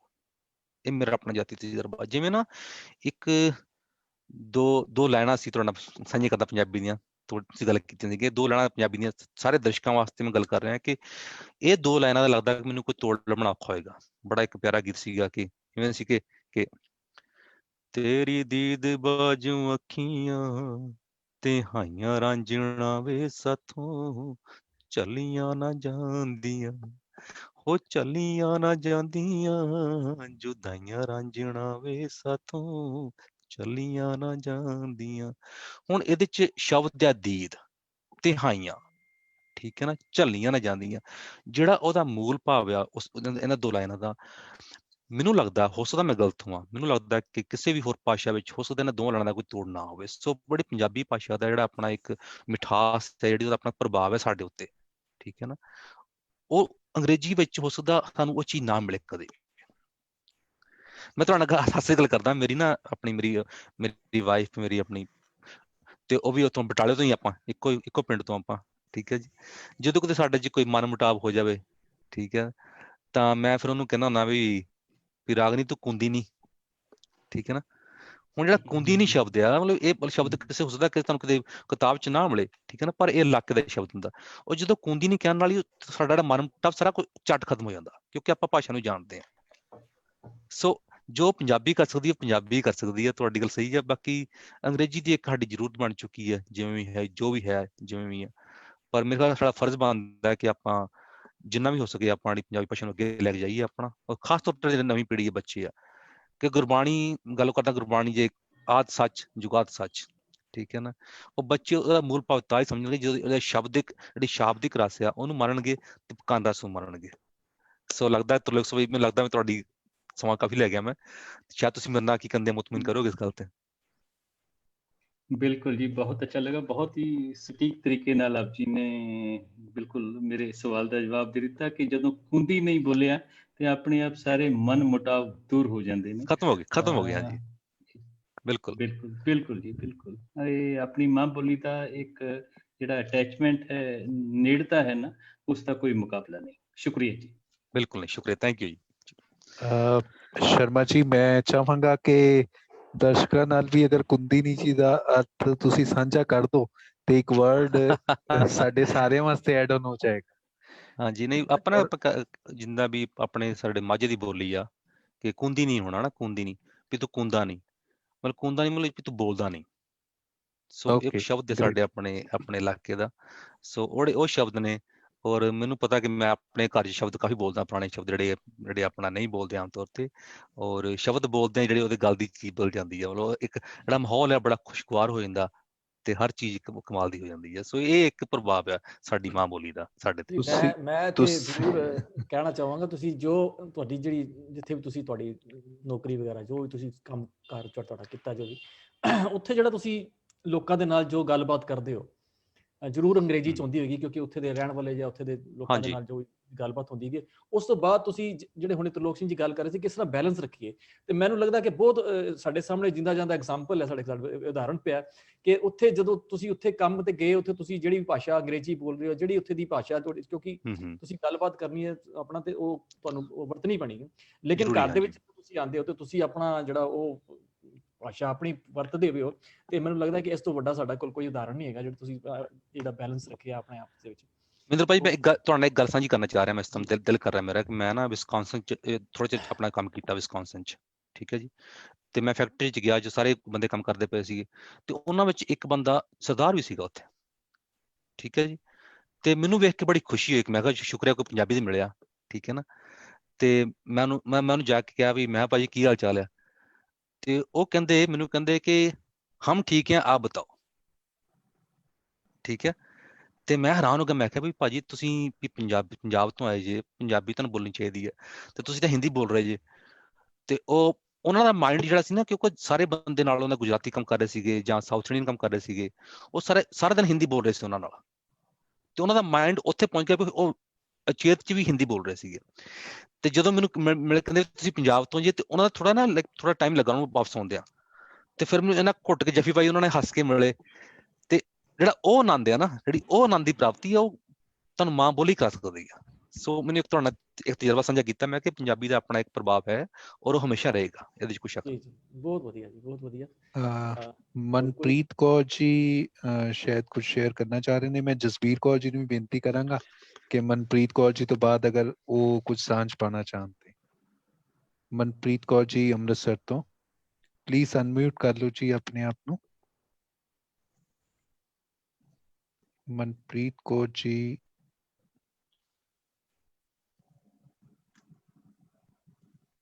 ਉਹ ਨਹੀਂ ਰਿਹਾ। ਵਾਹਿਗੁਰੂ ਜੀ ਕਾ ਖਾਲਸਾ, ਵਾਹਿਗੁਰੂ ਜੀ ਕੀ ਫਤਿਹ। ਸਰ ਵੀਰ ਜੀ, ਮੈਨੂੰ ਸੁਣ ਕੇ ਬਹੁਤ ਖੁਸ਼ੀ ਹੋਈ ਕਿ ਤੁਸੀਂ ਮੀਨਸ ਕਵਿਤਾ ਨੂੰ ਪ੍ਰੈਫਰੈਂਸ ਦਿੰਦੇ ਜੇ। ਮੈਂ ਵੀ ਕਵਿਤਾ ਬੋਲਦੀ ਹਾਂ, ਕਵਿਤਾ ਸੁਣਦੀ ਵੀ ਹਾਂ, ਕਵਿਤਾ ਦੇ ਕਾਫੀ ਕੰਪੀਟੀਸ਼ਨ ਵੀ ਕੀਤੇ ਨੇ। ਤੇ ਮੇਰੀ ਛੋਟੀ ਸਿਸਟਰ ਜਿਹੜੀ ਹੈਗੀ ਹੈ ਉਹ ਵੀ ਕਵਿਤਾ ਸ਼ਾਇਰੀ ਥੋੜੀ ਲਿਖਦੀ ਵੀ ਹੈ। ਮੇਰਾ ਸਰ ਇਹੋ ਹੀ ਕੁਐਸਚਨ ਹੈਗਾ ਕਿ ਜੇਕਰ ਜਿਸ ਤਰ੍ਹਾਂ ਅੱਜ ਦੀ ਨੌਜਵਾਨ ਪੀੜ੍ਹੀ ਹੈ, ਜੇਕਰ ਉਹਨਾਂ ਨੂੰ ਕਵਿਤਾ ਦੇ ਅਕੋਰਡਿੰਗ ਅਸੀਂ ਵਿਰਸੇ ਦੇ ਨਾਲ ਆਪਾਂ ਜੇ ਜੋੜਨਾ ਹੋਵੇ, ਆਪਣੇ ਪੁਰਾਤਨ ਜਿਹੜੇ ਉਹਦੀ ਸ਼ਬਦਾਵਲੀ ਹੈਗੀ ਉਹ ਨਾਲ ਜੋੜਨਾ ਹੋਵੇ, ਤੇ ਅਸੀਂ ਕਿਹੜਾ ਉਪਰਾਲਾ ਕਰ ਸਕਦੇ ਹਾਂ?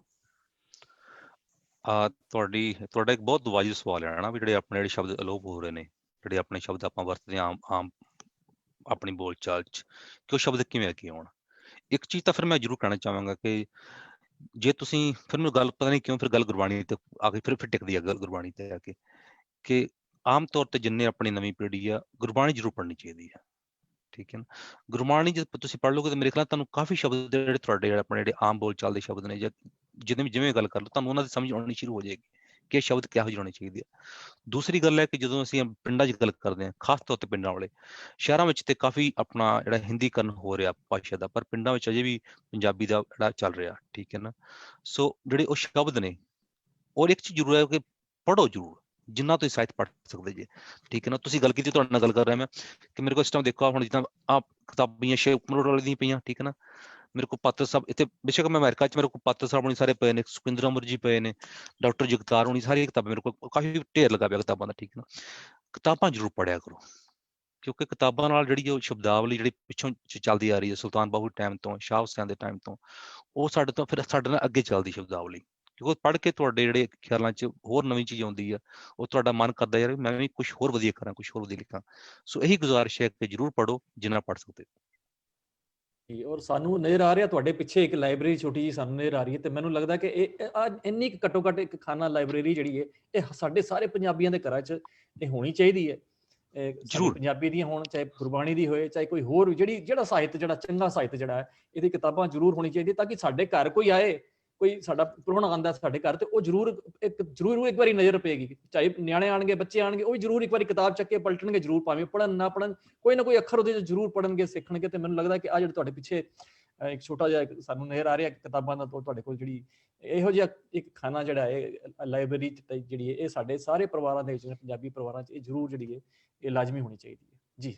ਬਿਲਕੁਲ ਬਿਲਕੁਲ, ਮੈਨੂੰ ਯਾਦ ਹੈ ਇਵੇਂ ਦੋ ਲਾਣਾ ਲਿਖਿਆ, ਮੈਨੂੰ ਯਾਦ ਹੈ ਕਿ ਜਦੋਂ ਵੀ ਮੈਂ ਹੋਇਆ ਹਾਂ ਕਿਤਾਬਾਂ ਹਵਾਲੇ, ਜਦੋਂ ਵੀ ਮੈਂ ਹੋਇਆ ਹਾਂ ਕਿਤਾਬਾਂ ਹਵਾਲੇ, ਸਵਾਲਾਂ ਹਵਾਲੇ, ਜਵਾਬਾਂ ਹਵਾਲੇ। ਸੋ ਕਿਤਾਬਾਂ 'ਚ ਤੁਹਾਨੂੰ ਸਵਾਲ ਮਿਲਦੇ ਨੇ, ਜਵਾਬ ਮਿਲਦੇ ਨੇ। ਕਿਤਾਬਾਂ ਜ਼ਰੂਰ ਇੱਕ ਚੰਗੀ ਗੱਲ ਹੈ, ਇੱਕ ਚੰਗੀ ਗੱਲ ਹੋਏਗੀ ਜੇ ਹਰ ਪੰਜਾਬੀ ਦੇ ਘਰ 'ਚ ਕੋਈ ਨਾ ਕੋਈ ਲਾਇਬ੍ਰੇਰੀ ਥੋੜੀ ਬਹੁਤੀ ਹੋਵੇ, ਕਿਤਾਬਾਂ ਦੀ ਕਲੈਕਸ਼ਨ ਹੋਵੇ, ਚੰਗੀ ਗੱਲ ਹੈ।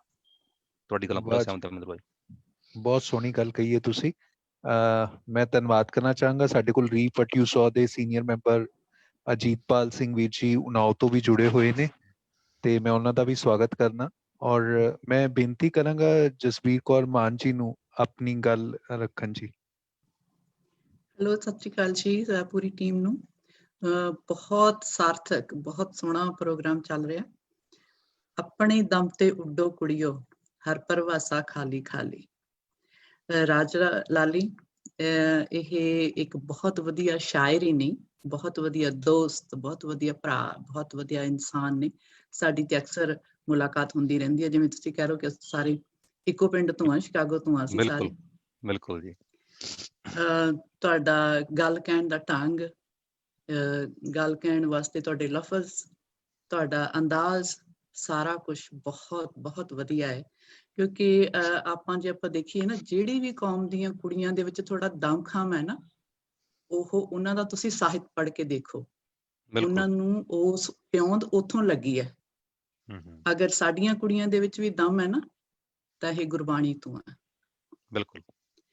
ਜਿਹੜੇ ਵੀ ਤੁਸੀਂ ਗੀਤ ਸੁਣਦੇ ਹੋ, ਕੁਛ ਵੀ ਸੁਣਦੇ ਹੋ, ਅੱਜ ਦੇ ਜਿਹੜੇ ਤੁਸੀਂ ਗੀਤ ਸੁਣੋਗੇ ਉਹਨਾਂ ਨੇ ਭਵਿੱਖ ਸਿਰਜਣਾ ਹੈ। ਇਸੇ ਕਰਕੇ ਜਿਹੜੇ ਪਹਿਲਾਂ ਵਾਲੇ ਲੋਕ ਗੀਤ ਆ ਉਹ ਹੁਣ ਤੱਕ ਸਾਡੇ ਨਾਲ ਚੱਲਦੇ ਆ, ਤੇ ਜਿਹੜੇ ਆਹ 2-4 ਦਿਨਾਂ ਦੇ ਗੀਤ ਹੈ, ਇਹ ਉਹ ਸੁਣ ਲਓ, ਮਾਰ ਲਓ, ਚੱਕ ਲਓ ਕਰਕੇ ਉਸੇ ਮੌਤ, ਆਪਣੀ ਮੌਤ ਉਹ ਖੁਦ ਹੀ ਮਰ ਜਾਂਦੇ ਆ। ਤੇ ਸਾਨੂੰ ਉਹਦੇ ਚ ਬਹੁਤਾ ਫਿਕਰ ਕਰਨ ਦੀ ਲੋੜ ਨਹੀਂ ਹੁੰਦੀ, ਕਿਉਂਕਿ ਜਦੋਂ ਐਡੀ ਦੂਰ ਬੈਠ ਕੇ ਆ ਕੇ, ਜਿਵੇਂ ਤੁਸੀਂ ਜ਼ਿਕਰ ਕੀਤਾ ਨਾ ਕਿ ਕੈਨੇਡਾ ਦੇ ਵਿੱਚ, ਬਰੈਂਪਟਨ ਦੇ ਵਿੱਚ ਜਦੋਂ ਛੋਟੇ ਬੱਚੇ ਵੀ ਪੰਜਾਬੀ ਬੋਲਦੇ ਆ, ਤਾਂ ਇਸ ਗੱਲ ਦਾ ਕੋਈ ਫਿਕਰ ਕਰਨ ਦੀ ਲੋੜ ਨਹੀਂ ਕਿ ਸਾਡੀ ਪੰਜਾਬੀ ਖਤਮ ਹੋ ਜਾਏਗੀ। ਪੰਜਾਬੀ ਖਤਮ ਨਹੀਂ ਹੋਣ ਲੱਗੀ। ਕਿੰਨੀ ਛੋਟੀ ਕੁੜੀ ਹੈ ਮਨਪ੍ਰੀਤ ਕੌਰ, ਅੰਮ੍ਰਿਤਸਰ ਤੋਂ ਬੋਲ ਕੇ ਗਈ ਹੈ, ਕਿਸ ਤਰ੍ਹਾਂ ਉਹਦੀ ਜਿਗਿਆਸਾ, ਕਿੱਦਾਂ ਬੋਲ ਰਹੀ ਹੈ, ਕਵਿਤਾ ਪੜ੍ਹੇਗੀ, ਸਾਰਾ ਕੁਛ ਕਰੇਗੀ, ਬੋਲੀ ਕਿੱਥੇ ਖਤਮ ਹੋ ਜਾਣੀ ਹੈ। ਬੋਲੀ ਨੂੰ ਜਿੰਦਾ ਰੱਖਣ ਵਾਲੇ ਅਸੀਂ ਖੁਦ ਹੀ ਆ ਨਾ। ਤੇ ਜਦੋਂ ਅਸੀਂ ਲੋਕਾਂ ਦੀ ਗੱਲ ਕਰਨ ਲਈ ਲੋਕਾਂ ਦੀ ਹੀ ਬੋਲੀ ਬੋਲਾਂਗੇ ਨਾ, ਉਹੀ ਲੋਕ ਬੋਲੀ ਧੁਰ ਤੱਕ ਜਾਏਗੀ। ਜਦੋਂ ਤੱਕ ਉਹ ਲੋਕ ਰਹਿਣਗੇ, ਬੋਲੀ ਉਹਨਾਂ ਦੇ ਨਾਲ ਰਹੇਗੀ। ਪਰ ਆਪਣੇ ਮਾਘੋ ਵੀਰ ਜੀ ਦੀ ਜਿਹੜੀ ਟਿੱਪਣੀ ਸੀਗੀ ਕਿ ਦੂਸਰੇ ਲਫ਼ਜ਼ ਆ ਰਹੇ ਨੇ ਆਪਣੀ ਬੋਲੀ ਦੇ ਵਿੱਚ, ਉਹ ਵੀ ਬਹੁਤ ਵਧੀਆ ਸੀ। ਮੈਂ ਇੱਥੇ ਇੱਕ ਛੋਟਾ ਜਿਹਾ ਤੁਹਾਨੂੰ ਐਗਜ਼ਾਮਪਲ ਦਿੰਨੀ ਹਾਂ ਕਿ ਜਦੋਂ ਅਸੀਂ ਕਿਸੇ ਨੂੰ ਕਹਿੰਦੇ ਹਾਂ ਨਾ ਕਿ ਆਈ ਲਵ ਯੂ, ਇਹ ਕਹਿਣਾ ਸੌਖਾ ਹੈ, ਬਜਾਏ ਇਸ ਦੇ ਕਿ ਆਪਾਂ ਦੂਜੇ ਨੂੰ ਕਹੀਏ ਕਿ ਮੈਂ ਤੈਨੂੰ ਪਿਆਰ ਕਰਦੀ ਆ ਜਾਂ ਮੈਂ ਤੈਨੂੰ ਪਿਆਰ ਕਰਦਾ, ਉਹ ਥੋੜਾ ਭਾਰੇ ਲਫ਼ਜ਼ ਲੱਗਦੇ ਨੇ। ਕਿਉਂ ਲੱਗਦੇ ਨੇ ਮੈਨੂੰ ਨਹੀਂ ਪਤਾ। ਹਾਲਾਂਕਿ ਪਿਆਰ ਲਫ਼ਜ਼ ਤਾਂ ਖੁਦ ਹੀ ਪਿਆਰ ਹੈਗਾ। ਉਹਨੂੰ ਬੋਲਣ ਦੀ ਬਜਾਏ ਅਸੀਂ ਆਈ ਲਵ ਯੂ, ਮੈਂ ਵੀ ਆਪਣੇ ਬੱਚਿਆਂ ਨੂੰ ਹਮੇਸ਼ਾ ਆਈ ਲਵ ਯੂ ਕਰਦੀ ਰਹਿੰਦੀ ਆ, ਉਹ ਵੀ ਮੈਨੂੰ ਕਹਿੰਦੇ ਰਹਿੰਦੇ ਆ। ਉੱਥੇ ਮੇਰੇ ਆਪਣੇ ਜ਼ਿਹਨ 'ਚ ਵੀ ਇਹ ਚੱਲਦਾ ਰਹਿੰਦਾ ਕਿ ਮੈਂ ਐਂ ਕਿਉਂ ਨਹੀਂ ਬੋਲਦੀ ਕਿ ਮੈਂ ਤੈਨੂੰ ਪਿਆਰ ਕਰਦੀ ਆ। ਉਹ ਭਾਰੇ ਕਿਉਂ ਲੱਗਦੇ ਹੈਗੇ ਕੁਛ ਲਫ਼ਜ਼। ਤੇ ਫਿਰ ਜਿੱਦਾਂ ਹੈ ਕਿ ਕਿਆ ਬਾਤ ਹੈ, ਆਪਾਂ ਕਹਿੰਦੇ ਕਿਆ ਬਾਤ ਹੈ, ਇਹ ਹਿੰਦੀ ਦਾ ਲਫ਼ਜ਼ ਹੈ ਕਿਆ ਬਾਤ ਹੈ। ਇਹ ਜੇ ਆਪਾਂ ਕਹੀਏ ਕੀ ਬਾਤ ਹੈ, ਉਹਦੀ ਗੱਲ ਨਹੀਂ ਬਣਦੀ। ਕੁਛ ਲਫ਼ਜ਼ਾਂ ਨੂੰ ਸਾਨੂੰ ਅਪਣਾਉਣਾ ਪੈਣਾ ਹੈ, ਉਹਨੂੰ ਆਪਣੀ ਬੋਲੀ ਨੂੰ ਵੱਡੀ ਕਰਨ ਵਾਸਤੇ ਸਾਨੂੰ ਅਪਣਾਉਣਾ ਪੈਣਾ ਹੈ। ਪਰ ਜਿੱਥੇ ਆਪਾਂ ਦੇਖਦੇ ਹਾਂ ਕਿ ਦਾਲ ਦੇ ਵਿੱਚ ਕੋਕੜੂ ਹੈ, ਉਹ ਸਾਨੂੰ ਕੱਢਣਾ ਪੈਣਾ। ਅਸੀਂ ਪੰਜਾਬੀ ਜੱਜੇ ਤੇ ਜੱਜੇ ਪੈਰ ਬਿੰਦੀ ਵਾਲਾ ਜਿਹੜਾ ਜ਼ ਹੈ, ਉਹਦੇ ਵਿੱਚ ਅਸੀਂ ਵਖਰੇਵਾਂ ਨਹੀਂ ਕਰ ਸਕਦੇ। ਕਿਉਂ ਨਹੀਂ ਕਰ ਸਕਦੇ ਮੈਨੂੰ ਨਹੀਂ ਪਤਾ।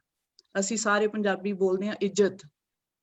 ਇੱਜ਼ਤ ਲਫ਼ਜ਼ ਨਹੀਂ ਹੈ, ਇੱਜ਼ਤ ਹੈ। ਇੱਜ਼ਤ ਤੁਸੀਂ ਬੋਲੋਗੇ ਨਾ, ਅਸੀਂ ਸਾਰੇ ਇੱਜ਼ਤ ਬੋਲਦੇ ਆ। ਜਾਂ ਤੇ ਫਿਰ ਇਹ ਗੁਰਬਾਣੀ ਤੋਂ ਆਇਆ ਹੈ, ਕਿਉਂਕਿ ਗੁਰਬਾਣੀ ਦੇ ਵਿੱਚ ਜੱਜੇ ਨੂੰ ਪੈਰ ਦੇ ਵਿੱਚ ਬਿੰਦੀ ਨਹੀਂ ਲੱਗੀ। ਉੱਥੇ ਸਾਡੀ ਜ਼ੁਬਾਨ ਹੈ ਜਿਹੜੀ ਉਹ ਚੜਿਆ ਨਹੀਂ ਹੈਗਾ ਸਾਡੀ। ਜੇ ਅਸੀਂ ਹੁਣ ਜਿਵੇਂ ਹੁਣ ਜ਼ੁਬਾਨ ਹੈ, ਜ਼ੁਬਾਨ ਨੂੰ ਅਸੀਂ ਜ਼ਬਾਨ ਕਹਿੰਦੇ ਹਾਂ, ਬਹੁਤੇ ਜ਼ਬਾਨ, ਆਹ ਜ਼ਬਾਨ ਹੈ, ਆਹ ਇੱਜ਼ਤ ਹੈ। ਅਸੀਂ ਨਹੀਂ ਕਰ ਨਹੀਂ ਸੌਂਦੇ, ਵਖਰੇਵਾਂ ਕਿਉਂ ਨਹੀਂ ਕਰ ਪਾਉਂਦੇ ਇਹਨਾਂ ਲਫ਼ਜ਼ਾਂ ਦੇ ਵਿੱਚ।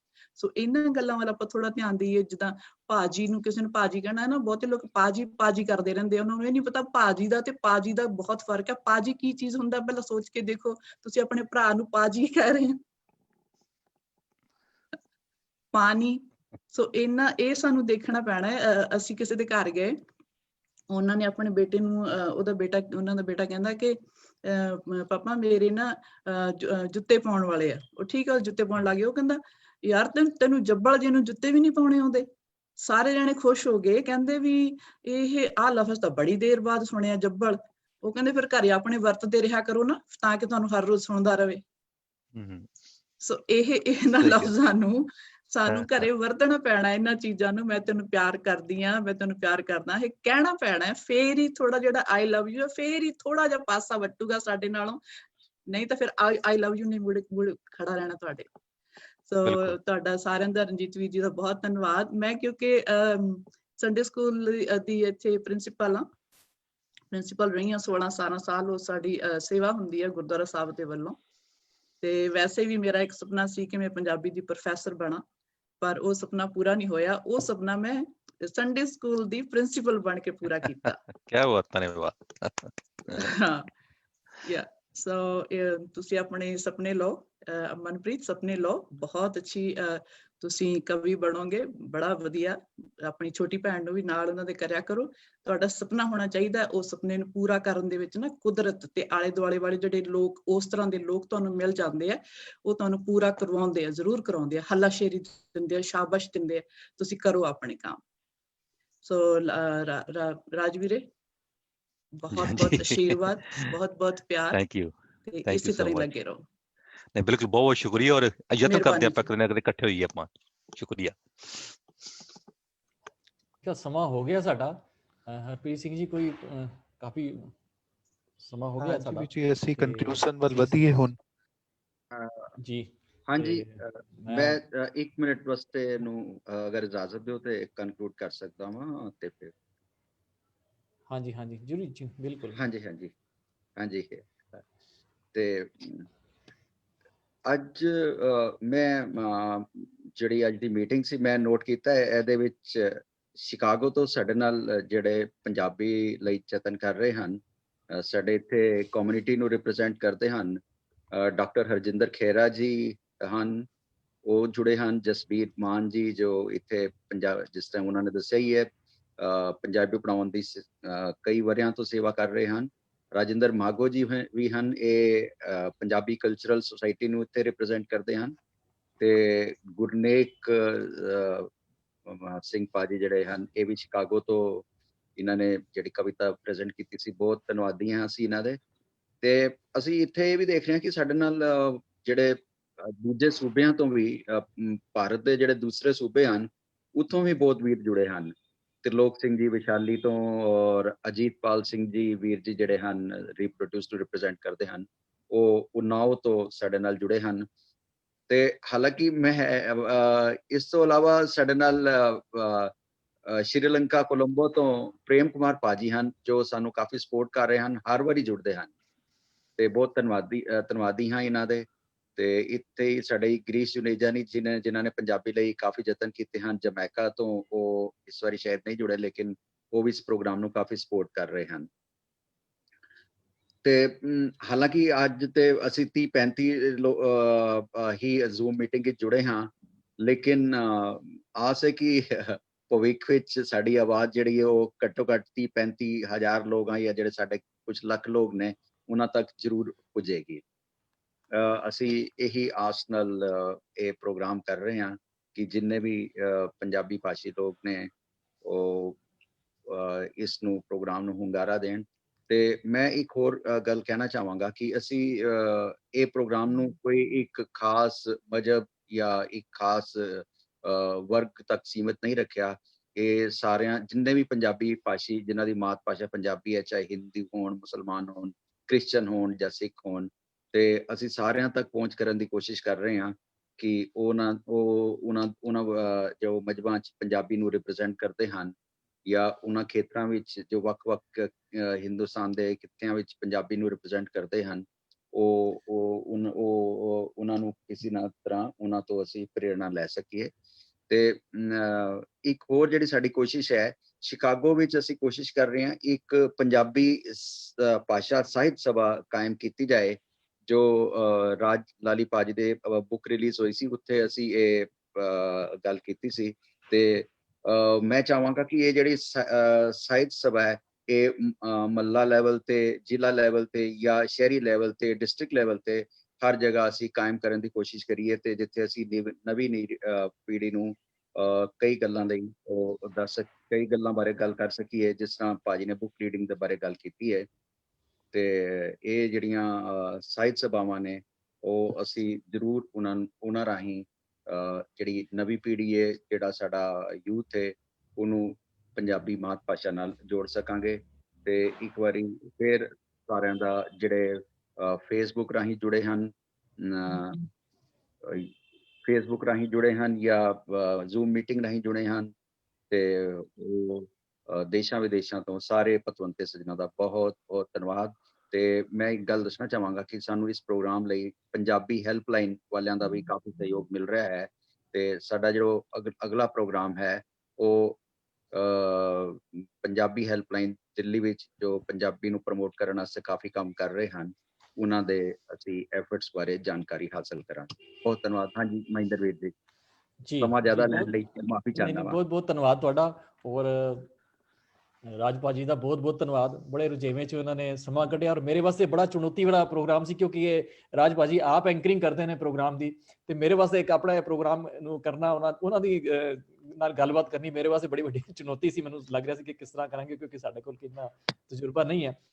ਔਰ ਜਿੰਨੇ ਵੀ ਲੋਕਾਂ ਨੇ, ਜਿਹੜੇ ਸਾਡੇ ਮਿੱਤਰ ਆਏ ਨੇ, ਸਭ ਨੇ ਆਪਣੇ ਆਪਣੇ ਜੋ ਵਿਚਾਰ ਦਿੱਤੇ ਨੇ, ਬੜੇ ਕੀਮਤੀ ਵਿਚਾਰਾਂ ਦਿੱਤੀਆਂ। ਖਾਸ ਤੌਰ ਤੇ ਮੈਂ ਜੋ ਗੁਰਦੀਪ ਕੌਰ ਭੈਣ ਜੀ ਨੇ, ਉਹਨਾਂ ਨੇ ਦਿੱਤੀਆਂ, ਔਰ ਹੋਰ ਵੀ ਜਿਤਨੇ ਵੀ ਸੱਜਣ ਸਾਰਿਆਂ ਨੇ ਜੋ ਵਿਚਾਰਾਂ ਦਿੱਤੀਆਂ, ਜੋ ਸਾਂਝ ਕੀਤਾ, ਬੜੇ ਕੀਮਤੀ ਵਿਚਾਰਾਂ ਸੀ, ਸਭ ਨੇ ਕੀਤੇ ਨੇ। ਉਹ ਸਵਾਲ ਵੀ ਕੀਤੇ ਨੇ, ਬੜੇ ਸੂਝਵਾਨ ਜਿਹੜੇ ਵਿਦਵਾਨ ਜਿਹੜੇ ਲੋਕ ਸਮਝੋ ਕਿ ਉਹਨਾਂ ਦੇ ਸਵਾਲ ਸੀ। ਔਰ ਸਾਰਿਆਂ ਦਾ ਜੁੜਨ ਦਾ ਬਹੁਤ ਬਹੁਤ ਧੰਨਵਾਦ, ਬਹੁਤ ਬਹੁਤ ਸ਼ੁਕਰੀਆ ਰਾਜ ਭਾਜੀ ਦਾ। ਅਸੀਂ ਫਿਰ ਕਦੀ ਯਾਦ ਕਰਾਂਗੇ, ਫਿਰ ਜ਼ਰੂਰ ਸਮਾਂ ਦੇਣਗੇ। ਜ਼ਰੂਰ ਨਹੀਂ, ਜ਼ਰੂਰ ਮਿੰਦਰ ਭਾਈ, ਤੁਸੀਂ ਮੇਰੇ ਖਿਆਲ ਨਾਲ ਤੁਸੀਂ ਬਹੁਤ ਵਧੀਆ ਹੋਸਟਿੰਗ ਕੀਤੀ ਹੈ, ਬਹੁਤ ਵਧੀਆ ਕਮਾਲ ਦਾ ਕੰਮ ਕੀਤਾ। ਔਰ ਜਿੰਨੇ ਵੀ ਦੋਸਤ ਮਿੱਤਰ ਜੁੜੇ ਨੇ ਸ਼ਿਕਾਗੋ ਤੋਂ, ਖਾਸ ਕਰਕੇ ਜਸਵੀਰ ਕੁਰਮਾਨ ਭੈਣ ਜੀ, ਗੁਰਨੀਤ ਚੌਰ ਜੀ, ਮਾਗੋ ਭਾਜੀ, ਡਾਕਟਰ ਖੈਰਾ ਜੀ, ਔਰ ਜਿੰਨੇ ਦੋਸਤ ਜੁੜੇ ਨੇ, ਆਪਾਂ ਯਤਨ ਕਰਾਂਗੇ ਭਵਿੱਖ, ਜਿਵੇਂ ਹਰਜੀਤ ਭਾਈ ਨੇ ਕਿਹਾ ਕਿ ਆਪਾਂ ਕੋਈ ਨਾ ਕੋਈ ਮੀਟਿੰਗ ਕਰੀਏ, ਆਪਾਂ ਸਾਰੇ ਇਕੱਠੇ ਹੋਈਏ ਸ਼ਿਕਾਗੋ ਲੈਂਡ ਵਾਲੇ, ਤਾਂ ਕੁਝ ਨਾ ਕੁਝ ਹੋਰ ਉਪਰਾਲੇ ਕੀਤੇ ਜਾਣ, ਤਾਂ ਕਿ ਜੋ ਪੰਜਾਬੀ ਦੀ ਗੱਲ ਹੋਰ ਅੱਗੇ ਪਹੁੰਚੇ। ਔਰ ਜਦੋਂ ਅਸੀਂ ਗੱਲ ਕਰਦੇ ਹਾਂ, ਕਿਸੇ ਫਰੰਟ ਦੀ ਗੱਲ ਕਰਦੇ ਹਾਂ, ਚਾਹੇ ਨਵੀਂ ਨੁਹਾਰ ਕਰ ਰਹੇ ਹਾਂ, ਚਾਹੇ ਆਪਾਂ ਰੀਪ ਵਾਟ ਯੂ ਸੋ ਸੰਸਥਾ ਆ, ਜਾਂ ਦਿੱਲੀ ਐਜੂਕੇਸ਼ਨ ਟਰਸਟ ਹੈ ਨਾ, ਗੱਲ ਤਾਂ ਉੱਥੇ ਮੁੱਕਦੀ ਆ ਗਈ। ਗੱਲ ਤਾਂ ਪੰਜਾਬੀ ਦੀ ਗੱਲ ਕਰ ਰਹੇ ਹਾਂ, ਵੱਡੀ ਗੱਲ ਆਪਾਂ, ਤੇ ਪੰਜਾਬੀ ਹੋਰ ਅੱਗੇ ਜਾ ਰਹੀ ਆ। ਸੋ ਤੁਹਾਡਾ ਸਾਰਿਆਂ ਦਾ ਬਹੁਤ ਸ਼ੁਕਰੀਆ। ਜੇ ਕੋਈ ਗੁਸਤਾਖੀ ਹੋਈ ਹੋਵੇ ਤਾਂ ਮੈਂ ਮਾਫੀ ਚਾਹੁੰਦਾ ਰਿਹਾ। ਔਰ ਮੇਰੀ ਗੁਜ਼ਾਰਿਸ਼ ਰਹੇਗੀ ਕਿ ਇਹ ਪ੍ਰੋਗਰਾਮ ਜ਼ਰੂਰ ਜੋ ਦੋਸਤ ਮਿੱਤਰ ਦੇਖ ਰਹੇ ਹਨ, ਜ਼ਰੂਰ ਸ਼ੇਅਰ ਕਰਿਓ, ਸਾਂਝਾ ਕਰਿਓ ਆਪਣੇ ਦੋਸਤਾਂ ਮਿੱਤਰਾਂ ਨਾਲ, ਕਿ ਉਹ ਗੱਲ ਹੋਰ ਅੱਗੇ ਪਹੁੰਚੇ। ਸੋ ਬਹੁਤ ਬਹੁਤ ਸ਼ੁਕਰੀਆ ਜੀ, ਰੱਬ ਰਾਖਾ। ਸਤਿ ਸ੍ਰੀ ਅਕਾਲ। Thank you. Sat Sri Akal.